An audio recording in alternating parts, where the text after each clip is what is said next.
Hi, this is Sejyoti Deshwal and I welcome you all again to another lecture of CA Final Audit Lakshya batch. And in this particular lecture, we are going to cover SA 610. सबसे पहले SA 610 को हम revise करेंगे. थोड़ा सा lengthy standard है तो थोड़ा टाइम लगेगा रिवीजन करने में. And thereafter once the revision is done we are going to cover questions of SA number 610. जो बच्चा इस लेक्चर को पहली बार देखेगा कभी भी तो आपको अंडरस्टैंड करना पड़ेगा कि आप ना सेम प्लेलिस्ट के अंदर बाकी और बहुत सारे लेक्चर हैं. अगर आप इंट्रोडक्शन लेक्चर देखोगे तो आपको एक बेटर फ्लो समझ में आएगा कि कैसे ये क्लासेस चल रही हैं. ओके, ये समझना क्यों इंपॉर्टेंट है, क्योंकि अगर आप सारा का सारा सिलेबस कहीं पे देख रहे हो जिसके अंदर रिवीजन भी है, क्लासेस भी हैं, मतलब क्वेश्चंस की क्लासेस भी हैं, तो बेटा this is the batch for you. And yes, तो आप इसी प्लेलिस्ट में अगर पहला लेक्चर खोल के देखोगे तो आपको समझ में आ जाएगा कि कहाँ से आपको बाकी रिसोर्सेज भी मिलेंगे. एंड वो सारे बच्चे जिनको थोड़ा सा डाउट आ रहा है अभी भी कि जो एडिशनल क्वेश्चंस हम क्लास के अंदर टेकअप कर रहे हैं वो क्वेश्चन बैंक के अंदर भी नहीं है, तो वो कहाँ से हैं. तो 2-3 क्वेश्चन ही होंगे, वो भी किसी किसी लेक्चर के अंदर होगा, आपको देखने को मिलेगा. वो क्वेश्चंस आपको मिल जाएंगे ऐप के ऊपर. तभी मैंने आपको बोला था कि आप ₹1 का बैच खरीद लोगे तो बेटर रहेगा. एंड आप उसको डाउनलोड ऐप के ऊपर नहीं कर पाओगे, देख तो पाओगे पर आप उसको डाउनलोड नहीं कर पाओगे. डाउनलोड होंगे वो वेब के ऊपर ही. तो जब आप लैपटॉप के थ्रू हमारे सेगमेंट को खोलोगे ना तो you will be able to download those PDF as well. ठीक है.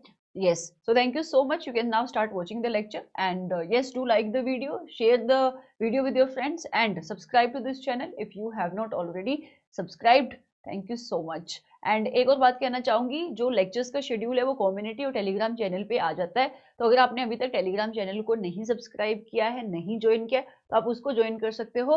एंड नहीं तो आप कम्युनिटी पोस्ट को भी देखोगे तो भी आपका काम हो जाएगा. ऐसा हो सकता है कि कभी आगे पीछे हो सकता है शेड्यूल, बट मोस्टली आपको वहां पे मिल जाएगा. ओके, सो मैं कोशिश यही कर रही हूँ कि कोई भी दिन ऐसा मिस ना हो. तो आपको भी यही कोशिश करनी चाहिए कि कोई भी दिन आपका मिस ना हो जब आप इस बैच के साथ कंटिन्यू कर रहे हो. Let's start with the revision of SA number 610, that is using the work of internal auditor. I would say बहुत ही सिंपल सा इजी सा ये स्टैंडर्ड है, थोड़ा लेंथी स्टैंडर्ड है, बट आपको अगर ये समझ में आ गया कि इस स्टैंडर्ड की सिचुएशन में एप्लीकेबल होता है और इस स्टैंडर्ड की रिस्पॉन्सिबिलिटी किसके ऊपर एप्लीकेबल होती है, फिर इस स्टैंडर्ड के अंदर आई वुड से कि इतना कुछ कॉम्प्लिकेटेड नहीं है कि आपको कुछ समझ में नहीं आएगा. ठीक है. स्टैंडर्ड उस सिचुएशन में एप्लीकेबल होगा जब आप एक ऐसी एंटिटी की ऑडिट कर रहे हो जिस एंटिटी के अंदर इंटरनल ऑडिट फंक्शन एग्जिस्ट करता है और कंपनी का स्टैट्यूटरी ऑडिटर ये सोच रहा है कि क्यों ना मैं अपनी ऑडिट की पर्पस के लिए, मतलब अपने एविडेंसेस कलेक्ट करने के लिए इन इंटरनल ऑडिटर्स ने जो काम किया है उसके काम को यूज कर लूं, है ना. या फिर काम तो छोड़ो, क्यों ना मैं इन्हीं को यूज कर लूं टू प्रोवाइड डायरेक्ट असिस्टेंस. मैं इनकी हेल्प ले लूं, अपना कुछ काम इनसे करा लूं, जिसको आप कहते हो उनकी डायरेक्ट असिस्टेंस वो यूज करने का सोच रहा है. तो स्टैंडर्ड कहते हैं आपको इनके काम को यूज करना, आप इनके काम को यूज करो, कोई प्रॉब्लम नहीं है. आपको इनकी डायरेक्ट असिस्टेंस लेनी है अपनी ऑडिट की पर्पस के लिए, तो एक्सटर्नल ऑडिटर इनकी डायरेक्ट असिस्टेंस भी ले सकता है. लेकिन आपको ना कुछ रिक्वायरमेंट है, कुछ ऑब्जेक्टिव है जो मैं आपके ऊपर लगाऊंगा, उनके साथ एक्सटर्नल ऑडिटर को कंप्लाई करना पड़ेगा.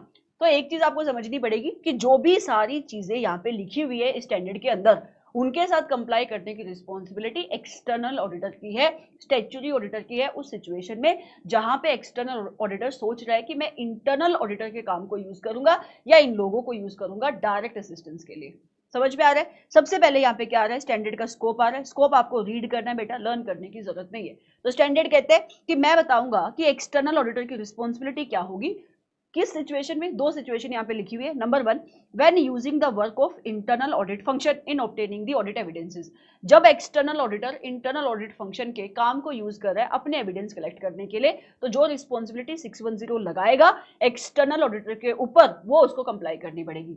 दूसरी सिचुएशन क्या है बेटा, SA 610 एक्सटर्नल ऑडिटर के ऊपर कुछ रिस्पॉन्सिबिलिटी लगाएगा इन अ सिचुएशन जहां पे एक्सटर्नल ऑडिटर इंटरनल ऑडिटर को यूज कर रहा है to provide direct assistance under the supervision, direction and review of the work by the external auditor. समझ में आ रहा है. तो ये आपको स्कोप पता होना चाहिए, रीड करना है, लर्न करने की जरूरत नहीं है. लर्न आप क्या करोगे कि ऐसे नंबर 610 ने ऑडिटर के ऊपर ऑब्जेक्टिव क्या सेट किया है. तो स्टैंडर्ड ने टोटल अगर आप देखोगे 3 ऑब्जेक्टिव है जो सेट करे हैं. स्टैंडर्ड कहता है कि एक्सटर्नल ऑडिटर, तुम्हें इंटरनल ऑडिटर के काम को यूज करना है, इनकी डायरेक्ट असिस्टेंस को लेना है, तुम लो. लेकिन सबसे पहले मैं तुम्हारे ऊपर ये ऑब्जेक्टिव लगा रहा हूं, सबसे पहले ये डिटरमाइन करो whether to use the work or direct assistance of internal auditor or not. मतलब पहले ये देख तो लो कि क्या इंटरनल ऑडिटर्स के काम को तुम यूज कर भी पाओगे या नहीं, इनके डायरेक्ट असिस्टेंस को तुम यूज कर भी पाओगे या नहीं. इसका मतलब क्या, कुछ चीजें हैं जो तुम्हें पहले चेक करनी चाहिए, जैसे इनकी कॉम्पिटेंस देख लो, ये कैसे अपने काम को करते हैं, इनको अंडरस्टैंड कर लो, और तब ये डिसाइड करो कि क्या तुम इनके काम को यूज कर सकते हो, इनके डायरेक्ट असिस्टेंस को यूज कर सकते हो। और अगर तुमने ये डिसाइड कर लिया कि हाँ मैं इनके काम को यूज कर सकता हूँ, इनके डायरेक्ट असिस्टेंस को यूज कर सकता हूँ, तो फिर आप ये डिसाइड करो कि किस एरिया में आप इनके काम को यूज कर सकते हो। आपके ऑडिट के बहुत सारे एरिया होंगे ना, तो किस एरिया में आप इनके काम को यूज कर सकते हो, इनकी डायरेक्ट असिस्टेंस को यूज कर सकते हो, और किस एक्सटेंट तक ये आपके ऑडिट में इन्वॉल्व हो सकते हैं। ठीक है। दूसरा ऑब्जेक्टिव जो ऐसे नंबर 610 ने ऑडिटर के ऊपर सेट किया वो है, जहां पे आप इनके काम को यूज करने का सोच रहे हो, काम को यूज करने से पहले आप ये भी इवेलुएट कर लेना कि क्या इंटरनल ऑडिटर्स का काम आपकी ऑडिट की पर्पस के लिए एडुकेट है या एडुकेट नहीं है। तीसरा ऑब्जेक्टिव जो ऐसे नंबर 610 ने ऑडिटर के ऊपर सेट किया वो है, जहां पे एक्सटर्नल ऑडिटर सोच रहा है कि मैं इंटरनल ऑडिटर की डायरेक्ट असिस्टेंस लूंगा, सो वहां पे स्टैंडर्ड कहते हैं तुम्हें इनकी हेल्प लेनी है, इनकी हेल्प लो, इनसे अपना काम कराना है, इनसे अपना काम कराओ, लेकिन इनको डायरेक्शन कौन दोगे, आप दोगे। It is your responsibility, that means it is the responsibility of external auditor to give direction to the internal auditors while they are doing your work. It is the responsibility of external auditor कि आप internal auditors के किए हुए काम की supervision करो, जो काम वो आपको करके दे रहे हैं उनके काम का आप रिव्यू करोगे। तो ये तीन ऑब्जेक्टिव है जो ऐसे नंबर 610 ने ऑडिटर के ऊपर सेट करे बेटा। ठीक है। फिर आगे ना एग्जाम में एक क्वेश्चन आ जाता है कि जो इंटरनल ऑडिट फंक्शन होता है, या आप कह सकते हो इंटरनल ऑडिटर्स या इंटरनल ऑडिट डिपार्टमेंट, वो किस किस टाइप की एक्टिविटीज को परफॉर्म करते हैं, मतलब किस नेचर का काम वो जनरली करते हैं, और उनके काम में क्या क्या चीजें इन्वॉल्व होती हैं। तो तीन यहाँ पे एक्टिविटीज आपको दिखाई दे रही है। नंबर 1, इंटरनल ऑडिट फंक्शन वो एक्टिविटीज परफॉर्म करता है which are related to governance. आपको पता है आपकी टीसीडब्ल्यूजी को गवर्नेंस का रोल प्ले करना पड़ता है, तो जो टीसीडब्ल्यूजी का फंक्शन होता है ना गवर्नेंस का, ये टीसीडब्ल्यूजी की हेल्प करता है to govern to play the role of governance. ठीक है, ताकि वो अपने ऑब्जेक्टिव को कंप्लीट कर सके, अपने जो भी उनके गवर्नेंस के ऑब्जेक्टिव है, जैसे कि उनको कम्युनिकेट करना पड़ता है अपनी इंटीग्रिटी को, अपनी एथिकल वैल्यूज को, अपने इंप्लॉइज को, तो ये उनकी हेल्प करता है गवर्नेंस का रोल प्ले करने में। दूसरी एक्टिविटी जो इंटरनल ऑडिट फंक्शन परफॉर्म करता है वो रिलेटेड होती है रिस्क असेसमेंट से।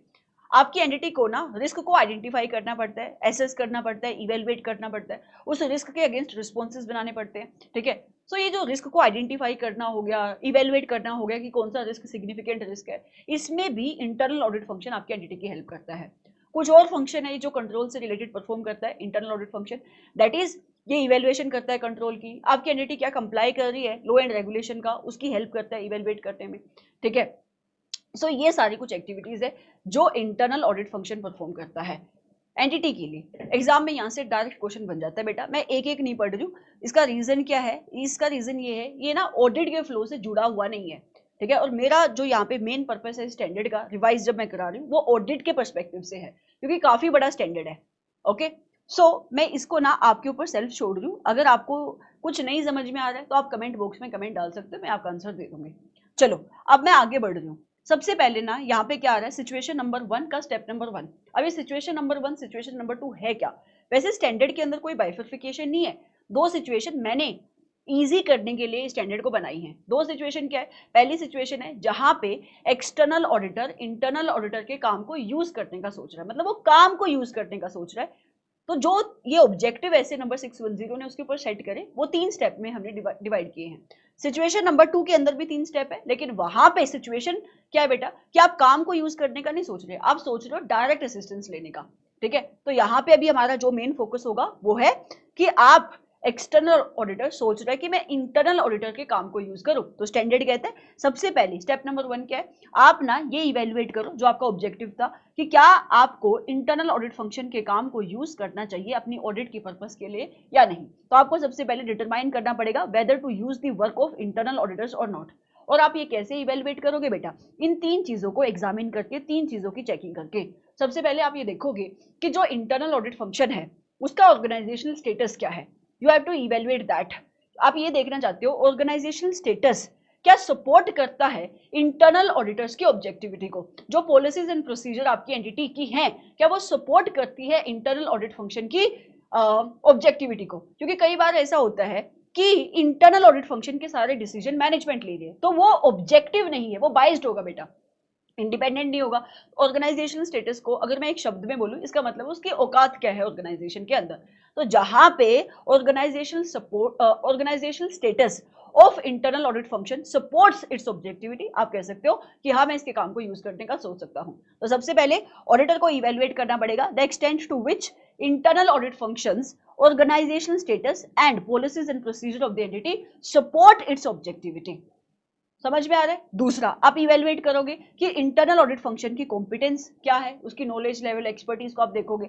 आप ये भी देखोगे कि क्या इंटरनल ऑडिट फंक्शन अपने काम को करने के लिए सिस्टमैटिक एंड डिसिप्लिन्ड अप्रोच को फॉलो करता है। जैसे कि आप इवेल्युएट करोगे कि क्या ये लोग काम को करने से पहले प्रॉपर प्लानिंग करते हैं, फिर सही से अपने प्रोसीजर अप्लाई कर रहे हैं, जब वो प्रोसीजर अप्लाई कर रहे हैं जिस एरिया में जिस टाइप के प्रोसीजर अप्लाई होने चाहिए वैसा ही वो काम कर रहे हैं, फिर डॉक्यूमेंटेशन भी कर रहे हैं, काम का रिव्यू भी होता है। तो ये सारी चीजें होती है। तो आप कह सकते हो हाँ इंटरनल ऑडिट फंक्शन ने अपने काम को करने के लिए एक सिस्टमैटिक एंड डिसिप्लिन्ड अप्रोच को फॉलो किया है। तो आप इंटरनल ऑडिट फंक्शन के काम को यूज करने का सोच सकते हो।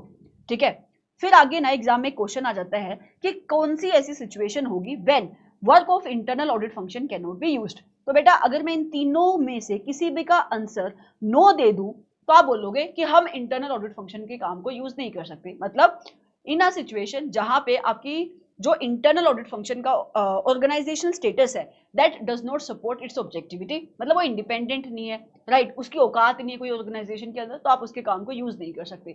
जहां पे internal audit function lakhs sufficient competence, आप उसके काम को यूज नहीं कर सकते। जहां पे इंटरनल ऑडिट फंक्शन अपने काम को करने के लिए सिस्टमैटिक एंड डिसिप्लिन्ड अप्रोच को फॉलो नहीं करता, आप उसके काम को यूज नहीं कर सकते। तो स्टेप नंबर 1 क्या आया, आपको ये इवेल्युएट करना पड़ेगा कि जो इंटरनल ऑडिट फंक्शन है आप उसके काम को यूज कर सकते हो या नहीं कर सकते हो। मान लेते हैं कि ये तीनों चीजें अच्छी है उसकी, ठीक है, आपने सोच लिया कि हाँ मैं इसके काम को यूज कर सकता हूं, तो स्टैंडर्ड कहते हैं। फिर दूसरा स्टेप यहाँ पे आएगा, आपको ये इवेल्युएट करना पड़ेगा कि किस एरिया में आप इसके काम को यूज कर सकते हो, किस नेचर ऑफ काम को आप यूज कर सकते हो। आप ये इवेल्युएट करो किस एक्सटेंट तक आप इंटरनल ऑडिटर्स के काम को यूज कर सकते हो। मतलब सी पहले आपको ये देखना पड़ेगा कि ना कि इंटरनल ऑडिट फंक्शन किस टाइप की एक्टिविटीज को ऑर्गेनाइजेशन के अंदर परफॉर्म कर रहा है ना, उनके काम का स्कोप क्या आपको इवेल्युएट करना पड़ेगा। क्योंकि अगर उनके काम का स्कोप आपके काम के स्कोप से नहीं मिलता तो उनका काम आपके लिए किसी काम का नहीं है। समझ में आ रहा है। तो सबसे पहले कहता है दैट स्टेप नंबर 2 के अंदर आके ऑडिटर को ना कुछ तो कंसिडरेशन लेनी पड़ेगी जब वो ये डिसाइड कर रहा है कि किस नेचर ऑफ वर्क के लिए मुझे इंटरनल ऑडिट फंक्शन के काम को यूज करना चाहिए या कितनी अपनी ऑडिट के अंदर मुझे इनकी इन्वॉल्वमेंट लेनी चाहिए। और वो क्या कंसिडरेशन है बेटा, एक तो मैंने आपको बताई कि एक्सटर्नल ऑडिटर इवेल्युएट करेगा, कंसिडर करेगा कि what is the nature and scope of the work, किस नेचर का काम इंटरनल ऑडिट फंक्शन परफॉर्म करता है, किस नेचर की activities internal audit function perform कर रहा है एंड उनके काम का स्कोप क्या है। ठीक है, तो कहता है external auditor shall consider nature and scope of the work that has been performed by the internal auditor or is planned to be performed by the internal audit function। Auditor ये भी evaluate करेगा कि क्या internal audit function जिस type का काम perform कर रहा है, जिस टाइप के प्रोसीजर वो परफॉर्म करता है वो मेरी प्लानिंग के लिए रेलिवेंट है या नहीं, क्योंकि आपने अपना प्लान बनाया हुआ है ना। So it says you also have to evaluate whether it is relevant to external auditors overall audit strategy and audit plan। अच्छा, स्टैंडर्ड ने कुछ और एडिशनल बातें बोली हैं। कहता है एक्सटर्नल ऑडिटर, आप काम को यूज करने का सोच रहे हो ना, तो आप ध्यान में रखना एक्सटर्नल ऑडिटर सारी सिग्निफिकेंट जजमेंट अपनी ऑडिट की खुद लेगा। क्यों? क्योंकि हम नहीं चाहते कि आप अनड्यूली इंटरनल ऑडिट फंक्शन के ऊपर रिलाई करो। तो कहता है external auditor shall make all the significant judgement in audit engagement to prevent undue use of work of internal audit function. तो जब आप ये सोच रहे हो मैं इनका काम किस किस एरिया में यूज करूं, तो आपको इंश्योर करना है, आपको ये कंसीडर करके चलना है कि ऑडिट में जितनी भी सिग्निफिकेंट ऑडिट जजमेंट होती है, जैसे कि सिग्निफिकेंट रिस्क है तो सिग्निफिकेंट रिस्क के अगेंस्ट स्पेसिफिक रिस्पॉन्सेज आपको बनाने हैं, है ना। तो आप ये नहीं कह सकते कि कहीं पे सिग्निफिकेंट रिस्क था जहां पे इंटरनल ऑडिटर ने भी लेट्स से कोई काम किया हुआ था, अब मैं उनके काम को मैं यूज कर लेता हूं। नहीं, आपको अपने रिस्पॉन्सेज बनाने पड़ेंगे और इस एरिया में आपको खुद काम करना पड़ेगा। आगे कहता है एक्सटर्नल ऑडिटर ये भी इवेल्युएट करेगा, जब वो सोच रहे हैं ना कि मैं किस एक्सटेंट तक इंटरनल ऑडिटर्स को अपनी ऑडिट में इन्वॉल्व करूं, कितना काम मैं इनका यूज करूं, तो आपको इंश्योर करना पड़ेगा कि आप बहुत ज्यादा इंटरनल ऑडिटर्स का काम नहीं यूज कर सकते, बिकॉज आपको खुद भी ये देखना पड़ेगा कि आप अपनी ऑडिट में सफिशिएंटली इंगेज्ड हो, क्योंकि अल्टीमेटली ऑडिटर की खुद की रिस्पॉन्सिबिलिटी है उसके ओपिनियन को लेकर। तो स्टैंडर्ड कहते हैं external auditor shall also evaluate whether using the work of internal audit function to the extent planned would still result in external auditor being sufficiently engaged or involved in the audit. Then जब आपने सोच ही लिया है कि मुझे internal auditor जो है या इंटरनल ऑडिट फंक्शन जो है उनके काम को यूज करना है, और आपने ये भी डिसाइड कर लिया कि किस किस एरिया में मुझे इनके काम को यूज करना है, तो फिर आप एक काम करो, आपकी जो रिस्पॉन्सिबिलिटी होती है ना कि आपको कम्युनिकेशन करनी पड़ती है TCWG को एज पर एसए नंबर 260, कि आपका स्कोप क्या है, तो आप बताओ कि अब हम इस एरिया में इंटरनल ऑडिटर्स के काम को यूज कर रहे हैं.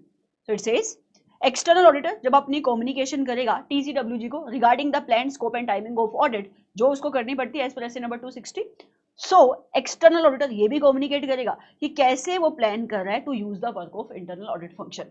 So these are the consideration that needs to be taken into account by the external auditor while deciding कि वो कितना काम यूज करेगा, किन एरिया में इंटरनल ऑडिट फंक्शन के काम को यूज करेगा और उनका कितना काम यूज करेगा.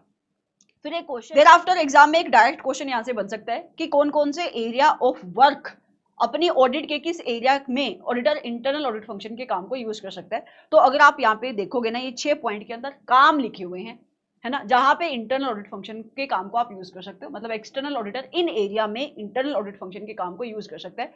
नंबर 1, जब वो TOC लगा रहा है, क्यों? For testing the operating effectiveness of the control. तो अगर इंटरनल ऑडिट फंक्शन ने भी, इंटरनल ऑडिटर्स ने भी कंट्रोल की ऑपरेटिंग इफेक्टिवनेस को चेक किया है, तो खुद दोबारा से टेस्टिंग करने की वजह आप उनके काम को यूज कर सकते हो. सो it says for testing of the operating effectiveness of the control you can use the work of internal audit function.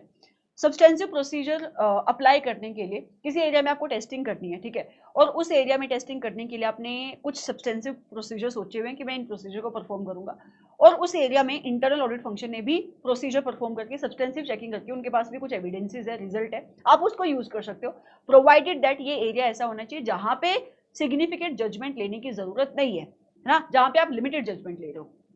तीसरा एक प्रोसीजर होता है, इसको हम बेसिकली ऐसे नंबर 501 में परफॉर्म करते हैं, that is observation of inventory counting. Right, मतलब मैनेजमेंट काउंटिंग करिए, आप ऑब्जर्व कर रहे हो और आपको वहां से एविडेंसेस मिलते हैं कि भाई कैसे आपका काम होता है इन्वेंट्री के एरिया में. सो इस टाइप के काम के लिए भी you can use internal audit function. कोई ट्रांजेक्शन आपको ट्रेस करनी है इन्फॉर्मेशन सिस्टम के अंदर, ऐसे ट्रांजेक्शन जो फाइनेंशियल रिपोर्टिंग से रेलिवेंट है. लेट्स से सेल की कोई ट्रांजेक्शन है, कैसे सेल्स की ट्रांजेक्शन आपकी सिस्टम के अंदर इनिशिएट की जाती है, कैसे उसकी प्रोसेसिंग होती है ना, कैसे करेक्शन होती है, रिकॉर्डिंग होती है, कैसे उससे लेजर बनते हैं, कैसे वो रिपोर्ट होती है. सो इस पर्पज के लिए भी you can use the work of internal audit function. Testing of compliance with regulatory requirement. See, अगर आपने ऊपर वो क्वेश्चन पढ़ा होगा कि कौन कौन सी activities internal audit function perform करता है, तो उसमें से एक काम मैंने बताया भी था कि इंटरनल ऑडिट फंक्शन एंटिटी की हेल्प करता है to review the compliance with laws and regulation. मतलब वो ये चेक करता है कि जो भी लॉ रेगुलेशन आपकी एंटिटी के ऊपर एप्लीकेबल हो रहे हैं कि क्या एंटिटी उसका कंप्लाई कर रही है या कंप्लाई नहीं कर रही है. सो इंटरनल ऑडिट फंक्शन के काम को आप यूज कर सकते हो ये टेस्ट करने के लिए कि जो रेगुलेटरी रिक्वायरमेंट आपकी एंटिटी के ऊपर एप्लीकेबल होती है, आपके क्लाइंट के ऊपर एप्लीकेबल होती है, लॉ रेगुलेशन आपके क्लाइंट के ऊपर एप्लीकेबल होते हैं, क्लाइंट उनका कंप्लायंस कर रहा है क्योंकि उसने भी चेक किया होगा. फिर लास्ट पॉइंट बेटा, ये डिस्कशन हो रही है यहाँ पे एसए नंबर 600 की सिचुएशन की. कहते हैं फॉर द ऑडिट और review of financial information of subsidiaries, मतलब component that are not significant component to the group. Right, so अगर आप ऑडिट कर रहे हो CFS की, तो आपको कंपोनेंट की जो फाइनेंशियल इंफॉर्मेशन है उसको लेकर भी एविडेंसेस चाहिए, ठीक है. सो कंपोनेंट की फाइनेंशियल इंफॉर्मेशन की ऑडिट के लिए, रिव्यू करने के लिए भी आप इनके काम को यूज कर सकते हो. इन अ सिचुएशन वो कंपोनेंट सिग्निफिकेंट होनी चाहिए आपकी फाइनेंशियल स्टेटमेंट के लिए, ओवरऑल फाइनेंशियल स्टेटमेंट के लिए. So these are the areas where the work of internal audit function can be used by the external auditor for the purpose of his audit. बहुत simple से point लिखे हुए हैं. Control की testing के लिए, सब्सटेंसिव प्रोसीजर परफॉर्म करने के लिए, जो जहां पे लिमिटेड जजमेंट लेने की जरूरत पड़ती है, ट्रांजैक्शन को सिस्टम में ट्रेस करने के लिए, ऐसे ट्रांजैक्शन जो फाइनेंशियल रिपोर्टिंग के लिए सिग्निफिकेंट है, which are relevant, which are related to the financial reporting of the entity, audit and review of financial information of those component जो मटेरियल कंपोनेंट नहीं है आपकी एंटिटी की ओवरऑल फाइनेंशियल स्टेटमेंट के लिए, ठीक है. इन्वेंट्री काउंटिंग की ऑब्जर्वेशन के लिए इन एरियाज में you can use the work of internal audit function. Okay, फिर आता है कि कहां पे और कब external auditor internal audit function के काम को यूज नहीं करेगा. तो एक तो बेटा वही हो गया जहां पे एक्सटर्नल ऑडिटर को सिग्निफिकेंट जजमेंट लेनी पड़ती है, मतलब where more judgement is involve in planning and performing the audit procedure. तो आप यूज नहीं कर सकते इंटरनल ऑडिटर के काम को, या फिर जहां पे आपको मोर जजमेंट लेनी पड़ती है एविडेंसेस को इवेल्युएट करने के लिए। इन वेरी सिंपल वर्ड, आप ऑडिट की प्लानिंग कर रहे हो, परफॉर्मेंस कर रहे हो, ऑडिट को प्लान करने के बाद आपने प्रोसीजर परफॉर्म करे, प्रोसीजर से आपको एविडेंसेस मिले, आप एविडेंसेस की इवेल्युएशन करोगे। सो कहीं पे भी किसी भी स्टेप में अगर आपको जरूरत से ज्यादा जजमेंट लेने की जरूरत है तो उस एरिया में एक्सटर्नल ऑडिटर इंटरनल ऑडिटर के काम को यूज नहीं कर सकता। कहता है जहां पे रिस्क ऑफ मटेरियल मिसस्टेटमेंट ज्यादा है वहां पे you can not use the work of internal audit function.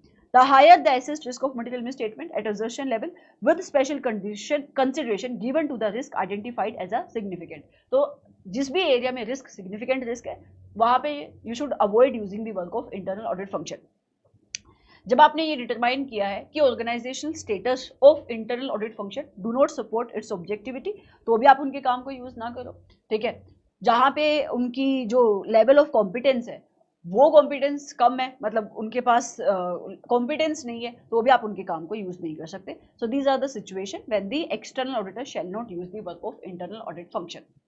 ठीक है, चलो अब फिर आ रहा है बेटा step number 3, that is using the work of internal audit function. आपने ये डिसाइड कर लिया स्टेप नंबर 1 के अंदर कि क्या मुझे इंटरनल ऑडिट फंक्शन के काम को यूज करना चाहिए या काम को यूज नहीं करना चाहिए। आपने स्टेप नंबर 2 में ये भी डिसाइड कर लिया कि किस एरिया में मुझे इंटरनल ऑडिट फंक्शन के काम को यूज करना चाहिए और कितने एक्सटेंट तक मुझे इनके काम को यूज करना चाहिए, कितने एक्सटेंट तक मुझे इनको अपनी ऑडिट में इन्वॉल्व करना चाहिए। अब थर्ड स्टेप क्या है, आप एक्चुअल में इनके काम को यूज करोगे, बट स्टैंडर्ड ने आपके ऊपर ये ऑब्जेक्टिव भी तो सेट किया था कि इनके काम को यूज करने से पहले आप ये इवेल्युएट कर लेना कि क्या इंटरनल ऑडिट फंक्शन का काम आपकी ऑडिट की पर्पस के लिए एडुकेट है या नहीं। ठीक है, तो यहाँ पे आपको यही इवेल्युएशन करनी है स्टेप के अंदर आकर, और कुछ एक आधी और छोटी मोटी बातें हैं, रिक्वायरमेंट है जो स्टैंडर्ड लगा रहा है। स्टैंडर्ड कहते हैं कि देखो जब आप यूज करोगे ना work of internal audit function, तो आपको इंश्योर करना है, आपको मतलब क्या एक्सटर्नल ऑडिटर को इंश्योर करना है कि आपके एक्सटर्नल ऑडिटर, आपका मतलब एक्सटर्नल ऑडिटर और इंटरनल ऑडिट फंक्शन के बीच में सफिशिएंट कोऑर्डिनेशन होनी चाहिए। ठीक है, तो आप डिस्कस करो इंटरनल ऑडिट फंक्शन के साथ कि भाई किस मैटर को लेकर आप उनका काम को यूज करना चाह रहे हो, and ensure the coordination with the internal audit function, ये यहाँ पे लिखा हुआ है। इसके बाद स्टैंडर्ड कहते हैं आप एक और काम करो, क्या कि आप इंटरनल ऑडिट फंक्शन की रिपोर्ट को पढ़ लो। वहां से आपको क्या पता लगेगा, आपको ये समझ में आएगा कि जिस मैटर को लेकर जिस एरिया में आप इंटरनल ऑडिट फंक्शन के काम को यूज करना चाह रहे हो उस एरिया में इंटरनल ऑडिट फंक्शन ने कैसे काम किया है, कौन से प्रोसीजर अप्लाई किए हैं, वहां से उनकी फाइंडिंग्स क्या है। So for the purpose of understanding that, auditor क्या करेगा, वो रीड करेगा reports of internal audit function. तो स्टैंडर्ड कहता है external auditor shall read the report of internal audit function relating to what, relating to the work of the function that the external auditor plans to use। Purpose क्या है, ताकि external auditor understand कर पाए, he can obtain the understanding of nature and extent of audit procedure it performed, मतलब nature of the procedure which is performed by internal audit function, किस extent तक उसने checking करी है एंड उसको क्या फाइंडिंग्स मिली है। राइट, देयर आफ्टर आपको इवेल्युएट करनी पड़ेगी कि क्या इंटरनल ऑडिट फंक्शन ने जो काम किया है वो एक्सटर्नल ऑडिटर की पर्पस के लिए एडुकेट है या नहीं। मतलब कब बोलोगे कि इंटरनल ऑडिट फंक्शन ने जो काम किया है वो आपकी ऑडिट की पर्पस के लिए एडुकेट है, उसने काम को प्रॉपर्ली प्लान किया है, प्रॉपर्ली उसकी डॉक्यूमेंटेशन करी है, सही प्रोसीजर अप्लाई करे हैं, जिन कंक्लूजन पे वो पहुंच रहा है, जो भी ओपिनियन उसने दिया है, रिपोर्ट बनाई है, वो एविडेंसेस के ऊपर बनाई है। ठीक है, तो आप बोल सकते हो कि हाँ इसका जो काम है मेरी ऑडिट के लिए, पर मेरी ऑडिट के लिए एडुकेट है। So it says external auditor shell perform sufficient audit procedure, ये डिटरमाइन करने के लिए कि इंटरनल ऑडिट फंक्शन का जो काम है it is adequate for the purpose of external auditors audit, and in this respect these are some of the aspect that needs to be examined by the external auditor. किन किन चीजों को evaluate करेगा वो, number 1 the work of the function had been properly planned, मतलब internal audit function ने अपना काम प्रॉपर्ली प्लान किया, परफॉर्म किया, सुपरवाइज किया, रिव्यू किया, प्रॉपर्ली उसकी डॉक्यूमेंटेशन हुई है। ठीक है, मतलब प्रॉपर्ली आपने प्लानिंग करी है, परफॉर्मेंस करी है, डॉक्यूमेंटेशन करी है, सही आपका रिव्यू हुआ है काम का, सुपरविजन हुई है। राइट, तो आप कह सकते हो कि हाँ ये काम मैं सोच सकता हूँ मेरी ऑडिट की पर्पस के लिए एडुकेट होगा। काम करने से आपको क्या मिलेंगे बेटा, एविडेंसेस। तो कहते हैं ऑडिटर इवेलुएट करेगा कि sufficient and appropriate audit evidences obtain हुए हैं। राइट, फंक्शन को आपके इंटरनल ऑडिटर को sufficient and appropriate audit evidences मिले हैं जिसके बेसिस पे वो किसी ना किसी कंक्लूजन पे पहुंच रहा है, एंड कंक्लूजन जो है ना वो एविडेंसेस के बेसिस पे एप्रोप्रिएट है इन द सर्कमस्टांस। रिपोर्ट जो भी प्रिपेयर किए इंटरनल ऑडिट फंक्शन ने, those has to be consistent with the result, result मतलब those has to be consistent with the evidences which are being obtained by the internal audit function. So अगर ये सारी चीजें हैं, planning proper हुई है, evidences आपको मिले हैं, एविडेंसेस के बेसिस पे कंक्लूजन है, तो आप कह सकते हो that yes the work of internal audit function is adequate for the purpose of external auditors audit. अच्छा, फिर आगे कहता है कि कौन सी ऐसी सिचुएशन होगी, नहीं आगे कह रहे हैं कि ऑडिटर, एक्सटर्नल ऑडिटर कितना काम खुद से परफॉर्म करेगा, ये किसके ऊपर डिपेंड करेगा। इट सेज जहां पे जिस एरिया में आप काम यूज करने का सोच रहे हो इंटरनल ऑडिट फंक्शन का, उस एरिया में एक्सटर्नल ऑडिटर को खुद कितना काम करना चाहिए, ये किन चीजों के ऊपर डिपेंड करेगा। तो स्टैंडर्ड कहते हैं सी, सिचुएशन क्या है, nature and extent of the external auditors audit procedure while using the work of internal audit function. ठीक है, मतलब उसको खुद से कितना काम करना चाहिए, उसको खुद से कितने प्रोसीजर परफॉर्म करने चाहिए, ये किन चीजों के ऊपर डिपेंड करेगा, इन सारे एस्पेक्ट के ऊपर डिपेंड करेगा। It says nature and extent of the external auditors audit procedure shall be responsive to the external auditors evaluation of these things, amount of the judgement involve, जितनी ज्यादा जजमेंट इन्वॉल्व होगी उतना ज्यादा उसको खुद काम करना चाहिए, जितना ज्यादा रिस्क उस एरिया में इन्वॉल्व है, जिस एरिया में आप यूज करने का सोच रहे हो वर्क ऑफ इंटरनल ऑडिटर, जितना ज्यादा वहां पे रिस्क है उतना ही ज्यादा एक्सटर्नल ऑडिटर को खुद काम करना चाहिए। extent to which internal audit function supports the objectivity of internal auditor। आपको लगता है कि बहुत ज्यादा आपका जो इंटरनल ऑडिटर्स है उसका ऑर्गेनाइजेशनल स्टेटस बहुत अच्छा है, उसकी औकात बहुत अच्छी है, उसको इंडिपेंडेंस दी गई है, ठीक है, ऑब्जेक्टिविटी उसकी अच्छी है, तो आप कम काम करने का सोच सकते हो वहां पे। लेकिन अगर ऐसा नहीं है तो फिर आपको वहां पे काम ज्यादा खुद करना पड़ेगा।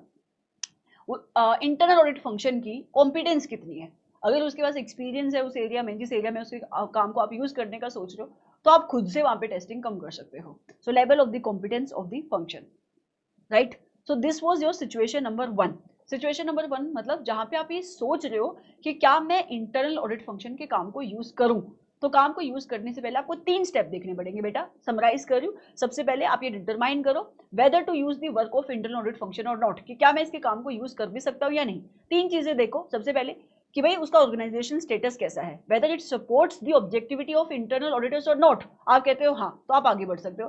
आप देखो उसकी कॉम्पिटेंस कैसी है, क्या वो सिस्टमैटिक एंड डिसिप्लिन अप्रोच को फॉलो करता है।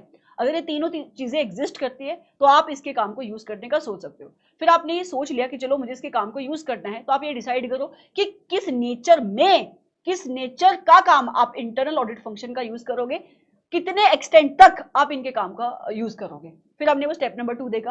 फिर लास्ट में जब आपने ये डिसाइड कर लिया कि हाँ मुझे इस एरिया में इंटरनल ऑडिट फंक्शन को यूज करना है, इतना काम मैं इससे कराऊंगा, राइट, देयर आफ्टर आप इसके काम को यूज करोगे, तो आप कोऑर्डिनेशन को इंश्योर करो, रीड करो reports of internal audit function and आप ये इवेल्युएट करो that the work of internal auditor is adequate for the purpose of external auditors audit.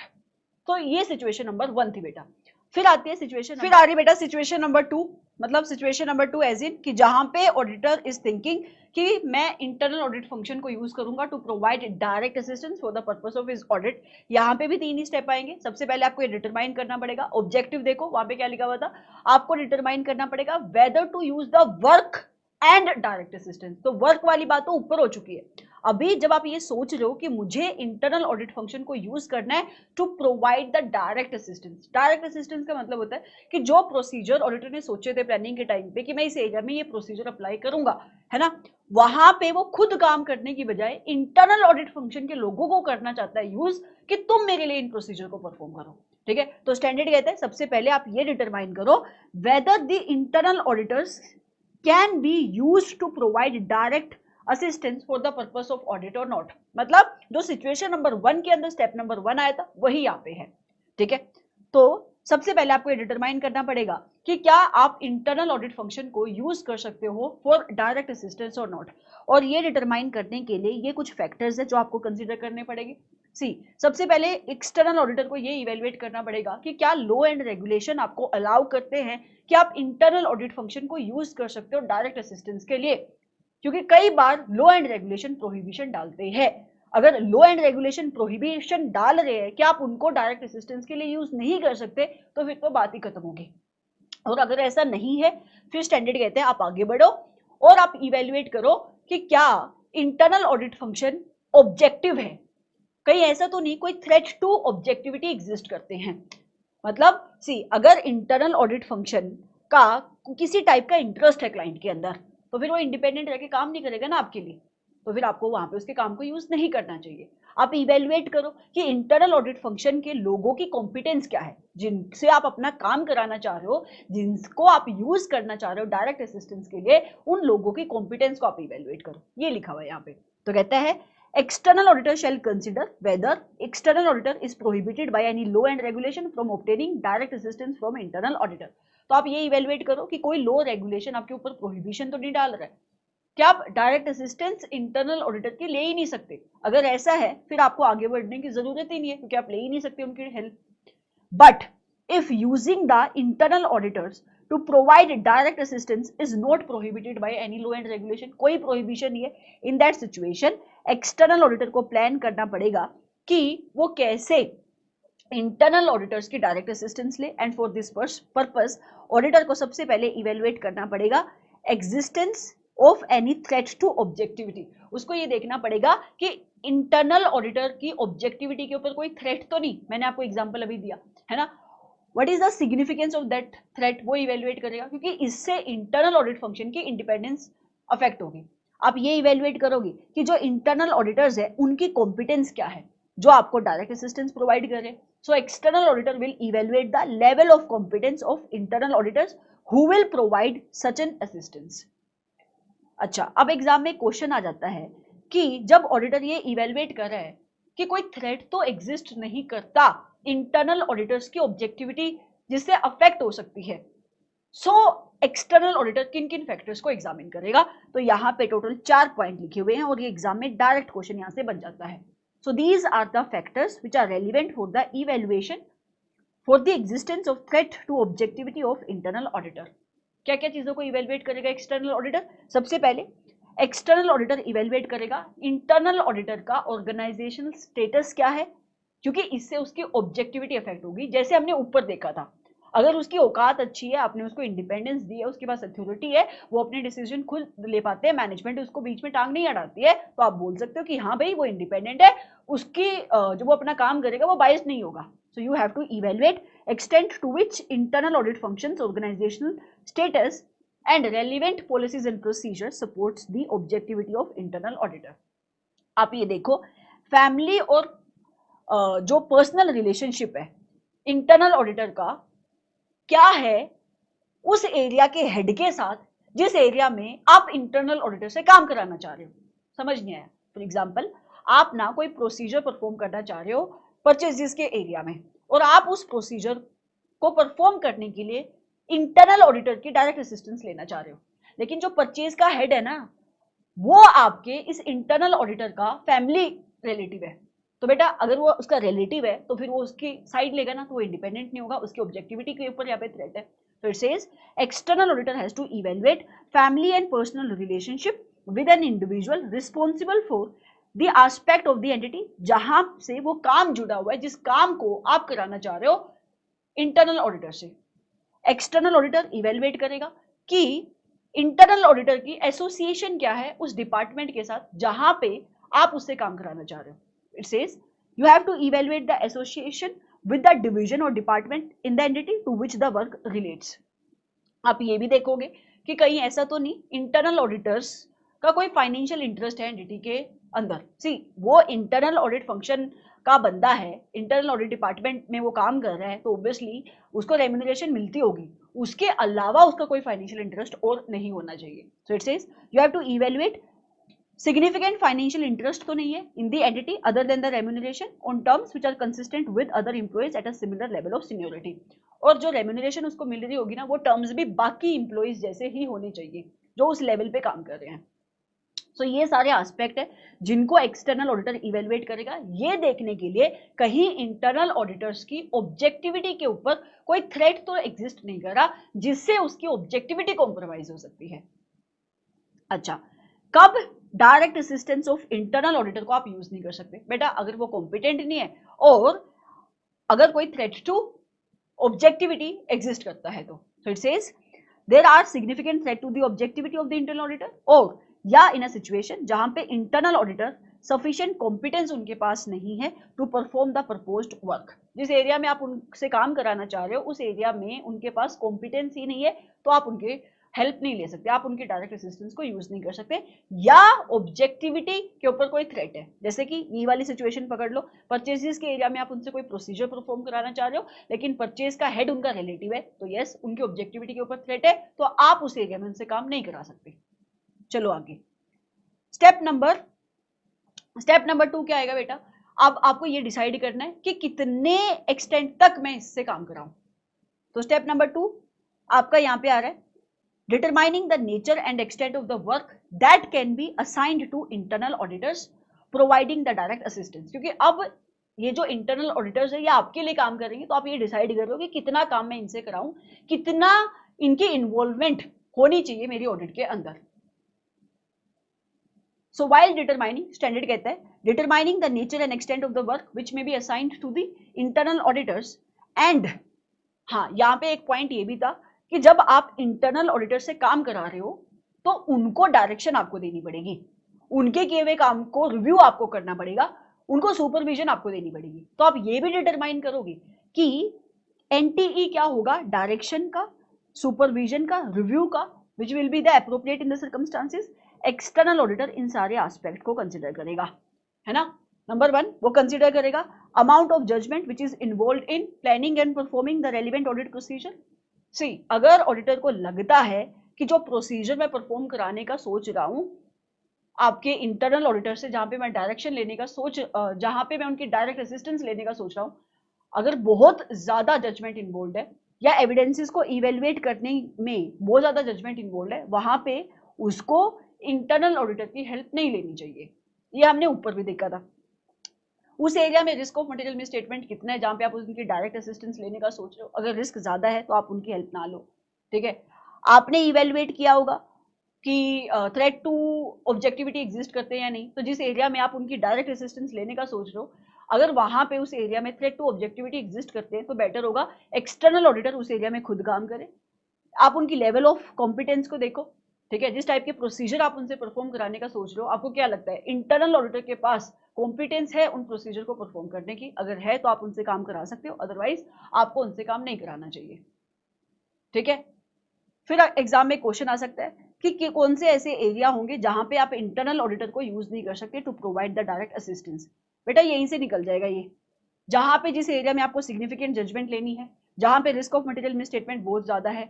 तीसरा पॉइंट कह रहा है कि जिस एरिया में इंटरनल ऑडिटर ने खुद काम किया है, लेट्स से इंटरनल ऑडिटर आपकी एंटिटी के कंट्रोल्स को लगवा रहे हैं, इंप्लीमेंटेशन करवा रहे हैं, एग्जांपल है, ठीक है, तो आप उस एरिया में उनसे कंट्रोल की टेस्टिंग नहीं करा सकते।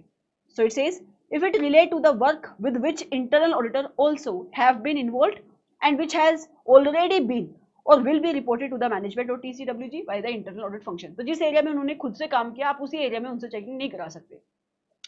और ये जो अभी आपने एक्टिविटीज देखी जो एक्सटर्नल ऑडिटर को परफॉर्म करनी पड़ती है एज पर एसए नंबर 610, वो सारे काम आप इंटरनल ऑडिटर से नहीं करा सकते। Relate to the decision that external auditor makes as per this SA regarding the internal audit function and use of its work or direct assistance by the external auditor। तो जो भी हम ये steps के अंदर चीजें पढ़ रहे हैं ना कि एक्सटर्नल ऑडिटर को ये सारी चीजें इवेलुएट करनी पड़ेंगी, तो ये काम आप इंटरनल ऑडिट फंक्शन से नहीं करा सकते। फिर लास्ट स्टेप आ रहा है बेटा सिचुएशन नंबर 2 का। स्टेप नंबर 1 के अंदर हमने क्या डिसाइड किया, हमने डिटरमाइन किया कि क्या मैं यूज कर सकता हूं, एक्सटर्नल ऑडिटर ने डिसाइड किया कि क्या मैं यूज कर सकता हूं इंटरनल ऑडिटर्स को टू प्रोवाइड डायरेक्ट असिस्टेंस, ठीक है। अगर मैं यूज कर सकता हूं तो किन किन एरिया में मैं इंटरनल ऑडिटर्स को यूज कर सकता हूं, right, to provide direct assistance. जहां पे हमने अंडरस्टैंड किया कि अगर जहां पे सिग्निफिकेंट जजमेंट इन्वॉल्व है, रिस्क ज्यादा है, वो कॉम्पिटेंट नहीं है या उनका ऑर्गेनाइजेशन स्टेटस सपोर्ट नहीं करता, कोई थ्रेट एग्जिस्ट करता है, तो उन एरिया में आप उनसे काम नहीं करा सकते, अदरवाइज आप उनसे काम करा सकते हो।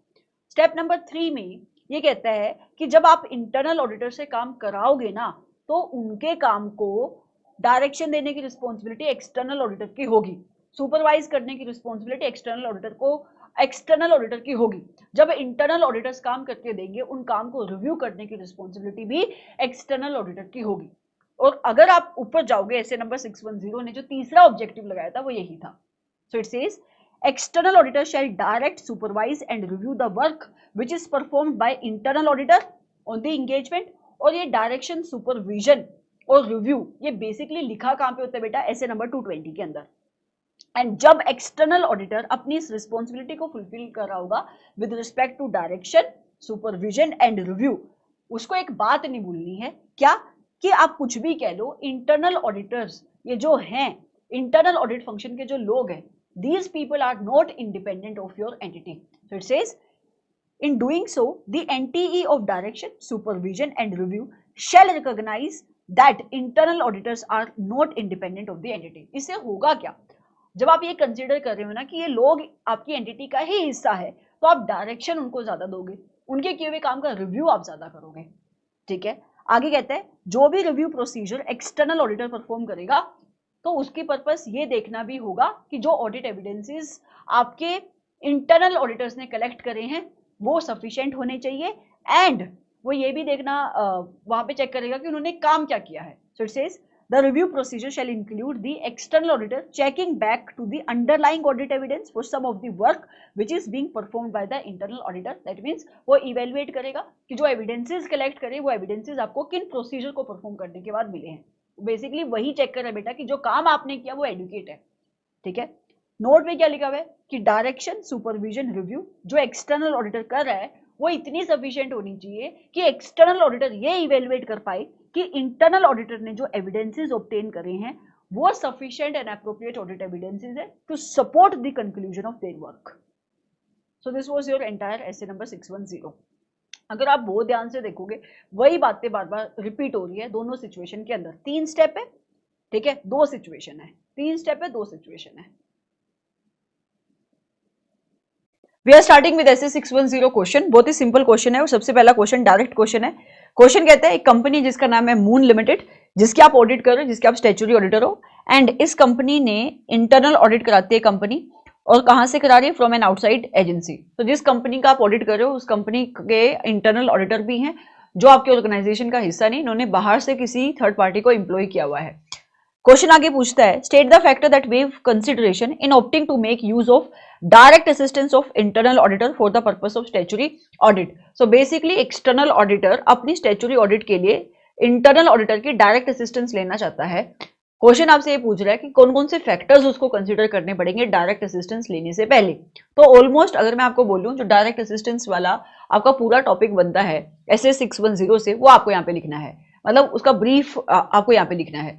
ओके, हमने अंडरस्टैंड किया था कि जब आप ऑडिट करोगे ऐसी एंटिटी की जिस एंटिटी के अंदर इंटरनल ऑडिट फंक्शन एग्जिस्ट करता है, वो एंटिटी अपना इंटरनल ऑडिट कराती है।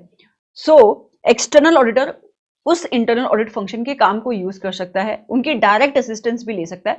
डायरेक्ट असिस्टेंस लेने का मतलब है कि आप ना जो प्रोसीजर अपने एंड पे परफॉर्म करना चाहता था external auditor in order to collect the sufficient and appropriate audit evidence instead of performing those audit procedure on its own, वो audit procedure आप internal auditor से perform करा सकते हो।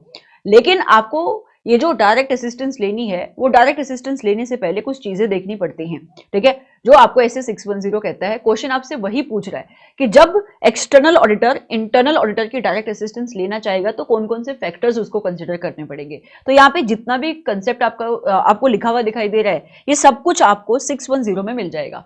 सबसे पहले आप ये डिटरमाइन करते हो कि क्या एक्सटर्नल ऑडिटर इंटरनल ऑडिटर की डायरेक्ट असिस्टेंस ले भी सकता है या नहीं ले सकता है, और ये डिटरमाइन करने के लिए आप कौन कौन से फैक्टर्स कंसीडर करते हो। 3 बातें आप देखते हो। सबसे पहले आप देखते हो कि क्या कोई लॉ रेगुलेशन प्रोहिबिट करता है एक्सटर्नल ऑडिटर को from taking the direct assistance from the internal auditor. ठीक है, तो अगर कोई लॉ रेगुलेशन प्रोहिबिट करते हैं तो बात ही खत्म हो जाती है, आप डायरेक्ट असिस्टेंस नहीं ले सकते। लेकिन अगर कोई लॉ रेगुलेशन प्रोहिबिट नहीं करता है उसके बाद क्या, फिर आप देखते हो कि क्या कोई थ्रेट टू ऑब्जेक्टिविटी तो एग्जिस्ट नहीं करता। मतलब आप वो सारे सर्कमस्टांसेस देखते हो जिसकी वजह से इंटरनल ऑडिटर की ऑब्जेक्टिविटी इंपैक्ट हो सकती है। फॉर एग्जांपल जैसे कि अगर इंटरनल ऑडिटर का कोई इंटरेस्ट है क्लाइंट के अंदर, कोई फाइनेंशियल इंटरेस्ट है या कोई और अदर टाइप का इंटरेस्ट है, बिकॉज ऑफ विच आपको पता है कि इंटरनल ऑडिटर की ऑब्जेक्टिविटी इंपैक्ट हो सकती है, तो आप इसकी डायरेक्ट असिस्टेंस नहीं लोगे। ठीक है, आप उनकी कॉम्पिटेंस भी देखते हो। अगर आपको लगता है कि जिस एरिया में आप उनसे काम कराना चाहते हो उनको नॉलेज नहीं है तो आप उनके काम को आप उनकी डायरेक्ट असिस्टेंस नहीं लोगे। सो ये 3 फैक्टर्स है जिनको कंसिडर करता है एक्सटर्नल ऑडिटर जब वो डिटरमिन कर रहा है कि क्या इंटरनल ऑडिटर को आप यूज कर सकते हो to provide the direct assistance और नॉट। सबसे पहले क्या आप देखोगे, क्या कोई एक्सटर्नल ऑडिटर को कोई लॉ रेगुलेशन प्रोहिबिट करता है from taking the direct assistance, और अगर ऐसा नहीं है तो आप इवेल्युएट करते हो whether there exist any significant threat to objectivity of internal auditor. आप ये भी देखते हो कि उनकी कॉम्पिटेंस कैसी है, ठीक है। अगर वो कॉम्पिटेंट है तो आप उनकी डायरेक्ट असिस्टेंस लेने का सोच सकते हो। फिर ऐसे 610 में हमने ये भी तो अंडरस्टैंड किया था कि देखो कुछ चीजों को लेकर एक्सटर्नल ऑडिटर कभी भी इंटरनल ऑडिटर की डायरेक्ट असिस्टेंस नहीं ले पाएगा। कौन कौन से ऐसे एरिया बेटा जहां पे आप इनसे काम नहीं करा सकते? सबसे पहले एरियाज जहां पे एक्सटर्नल ऑडिटर को सिग्निफिकेंट जजमेंट लेनी पड़ती है during the course of audit. जैसे कि अगर आपको मटीरियलिटी सेट करनी है, आप ये काम इनसे नहीं करा सकते। Are you getting me? जहां पे भी आपको सिग्निफिकेंट जजमेंट लेनी है, लेट्स से आप अकाउंटिंग एस्टीमेट को चेक कर रहे हो, है ना, वहां पे आपको प्रोसीजर परफॉर्म करनी है, आपको इवेलुएट करना है कि मैनेजमेंट ने जो अजम्पशन लिए वो रीजनेबल है या नहीं। ये काम आप इंटरनल ऑडिटर से नहीं करा सकते। तो जहां पे during the course of audit external auditor को सिग्निफिकेंट जजमेंट लेनी होती है, वो काम इंटरनल ऑडिटर से वो नहीं करा सकता। दूसरा, जहां पे risk of material misstatement high है, लेट्स से सेल्स के एरिया में रिस्क ज्यादा है, तो वहां पे आप कोई भी काम इंटरनल ऑडिटर से नहीं करा सकते। या फिर ऐसे एरिया में आपको कोई प्रोसीजर परफॉर्म कराना है जहां पे इंटरनल ऑडिटर इन्वॉल्व था, if it relate to the work with which internal auditors have been involved. इसका मतलब क्या हुआ? मान लेते हैं कि जो इंटरनल ऑडिटर है उसने ना कंट्रोल की डिजाइनिंग करने में, इंप्लीमेंटेशन करने में आपकी मैनेजमेंट की हेल्प करी है, और अभी आप कंट्रोल की टेस्टिंग कर रहे हो, you are performing the TOC, that is test of control. और वो टीओसी परफॉर्म करने के लिए आप जो प्रोसीजर परफॉर्म करना चाहते हो, आप चाहते हो कि इंटरनल ऑडिटर ही उनको परफॉर्म करे, तो क्या वो अपने ही किए हुए काम को ढंग से चेक करेगा? नहीं।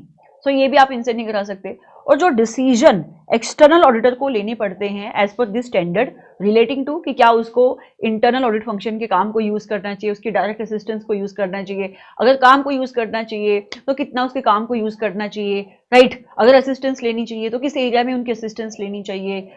तो ये सारे डिसीजन जो एक्सटर्नल ऑडिटर लेता है एज पर एसए नंबर 610, उस एरिया में भी वो इंटरनल ऑडिट फंक्शन की हेल्प नहीं ले सकता, ठीक है। फिर आपके एसए 610 ने यही बोला था कि देखो यू हैव टू एंश्योर कि जब आपने ये डिटरमिन कर लिया है ये सारी चीजें देखने के बाद कि इंटरनल ऑडिट फंक्शन की आप डायरेक्ट असिस्टेंस लोगे, तो आपको ना एक अग्रीमेंट भी एंटर करना पड़ता है इंटरनल ऑडिटर के साथ।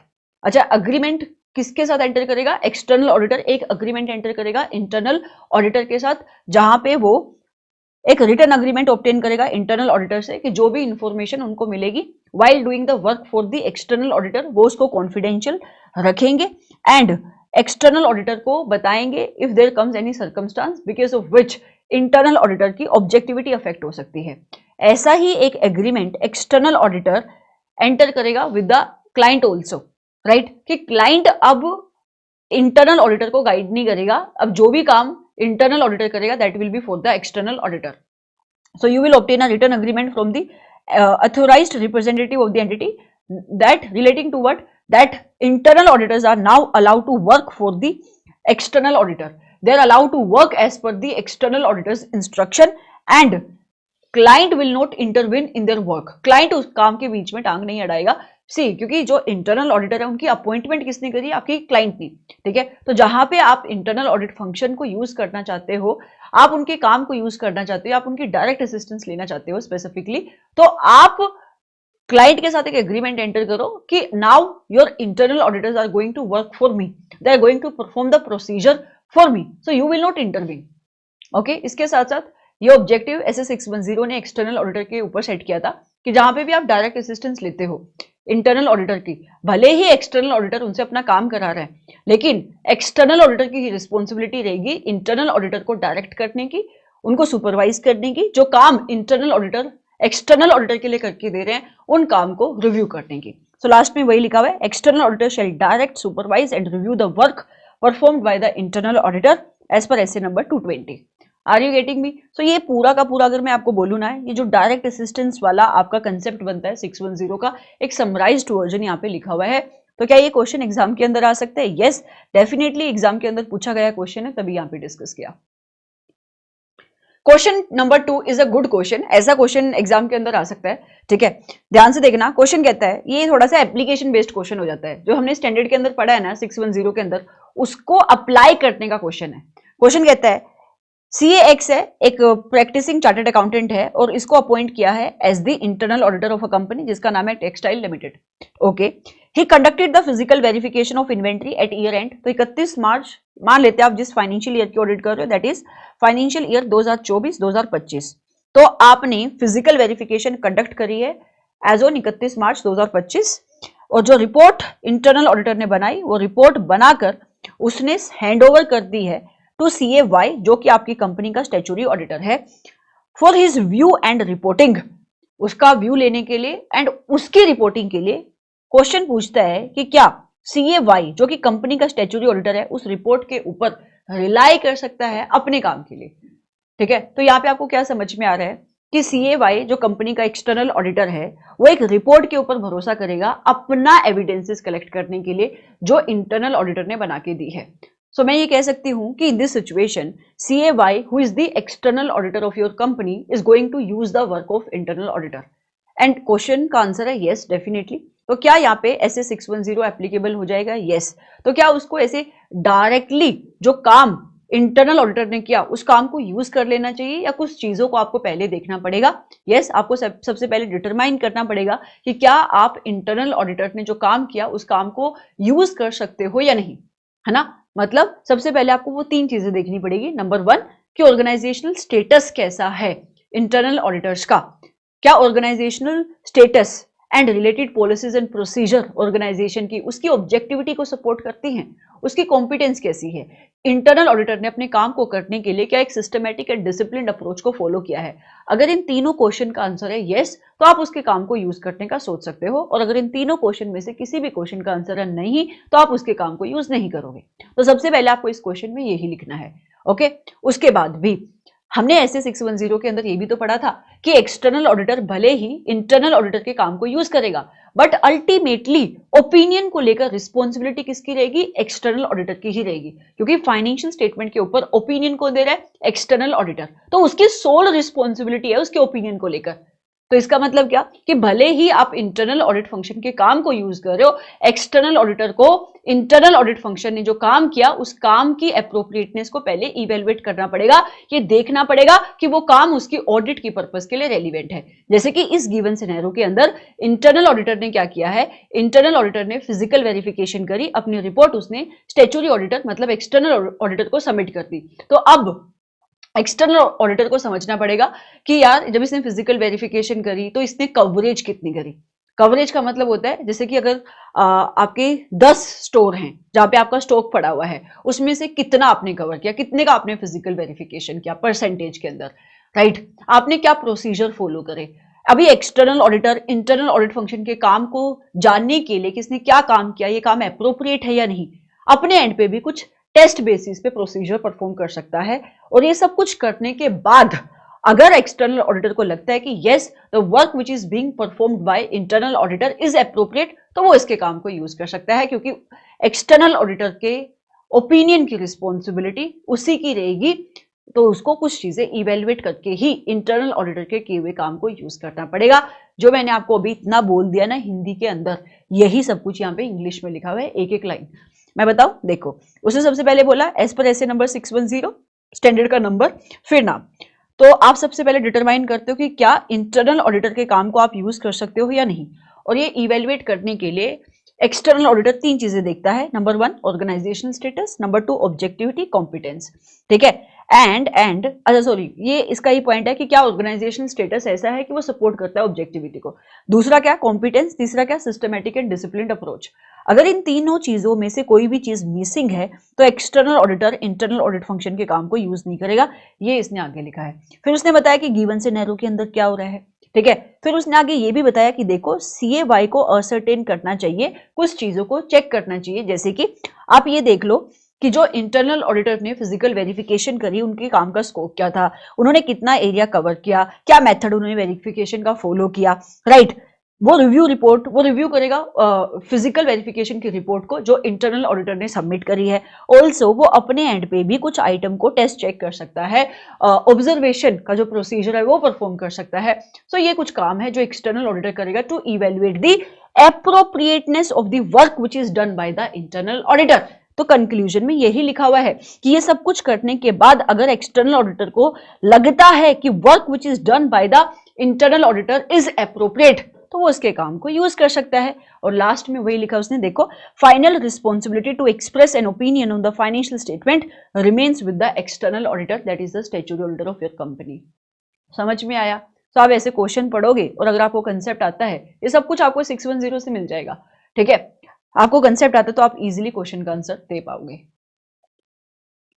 अगला क्वेश्चन मैं चाहती हूं आप इंपोर्टेंट मार्क कर लो, क्योंकि ये क्वेश्चन एग्जाम में काफी बार पूछा गया है, कई बार एमटीपीस के अंदर भी आया है, ये क्वेश्चन इंटर में भी है, फाइनल के अंदर भी है, so it is a important question.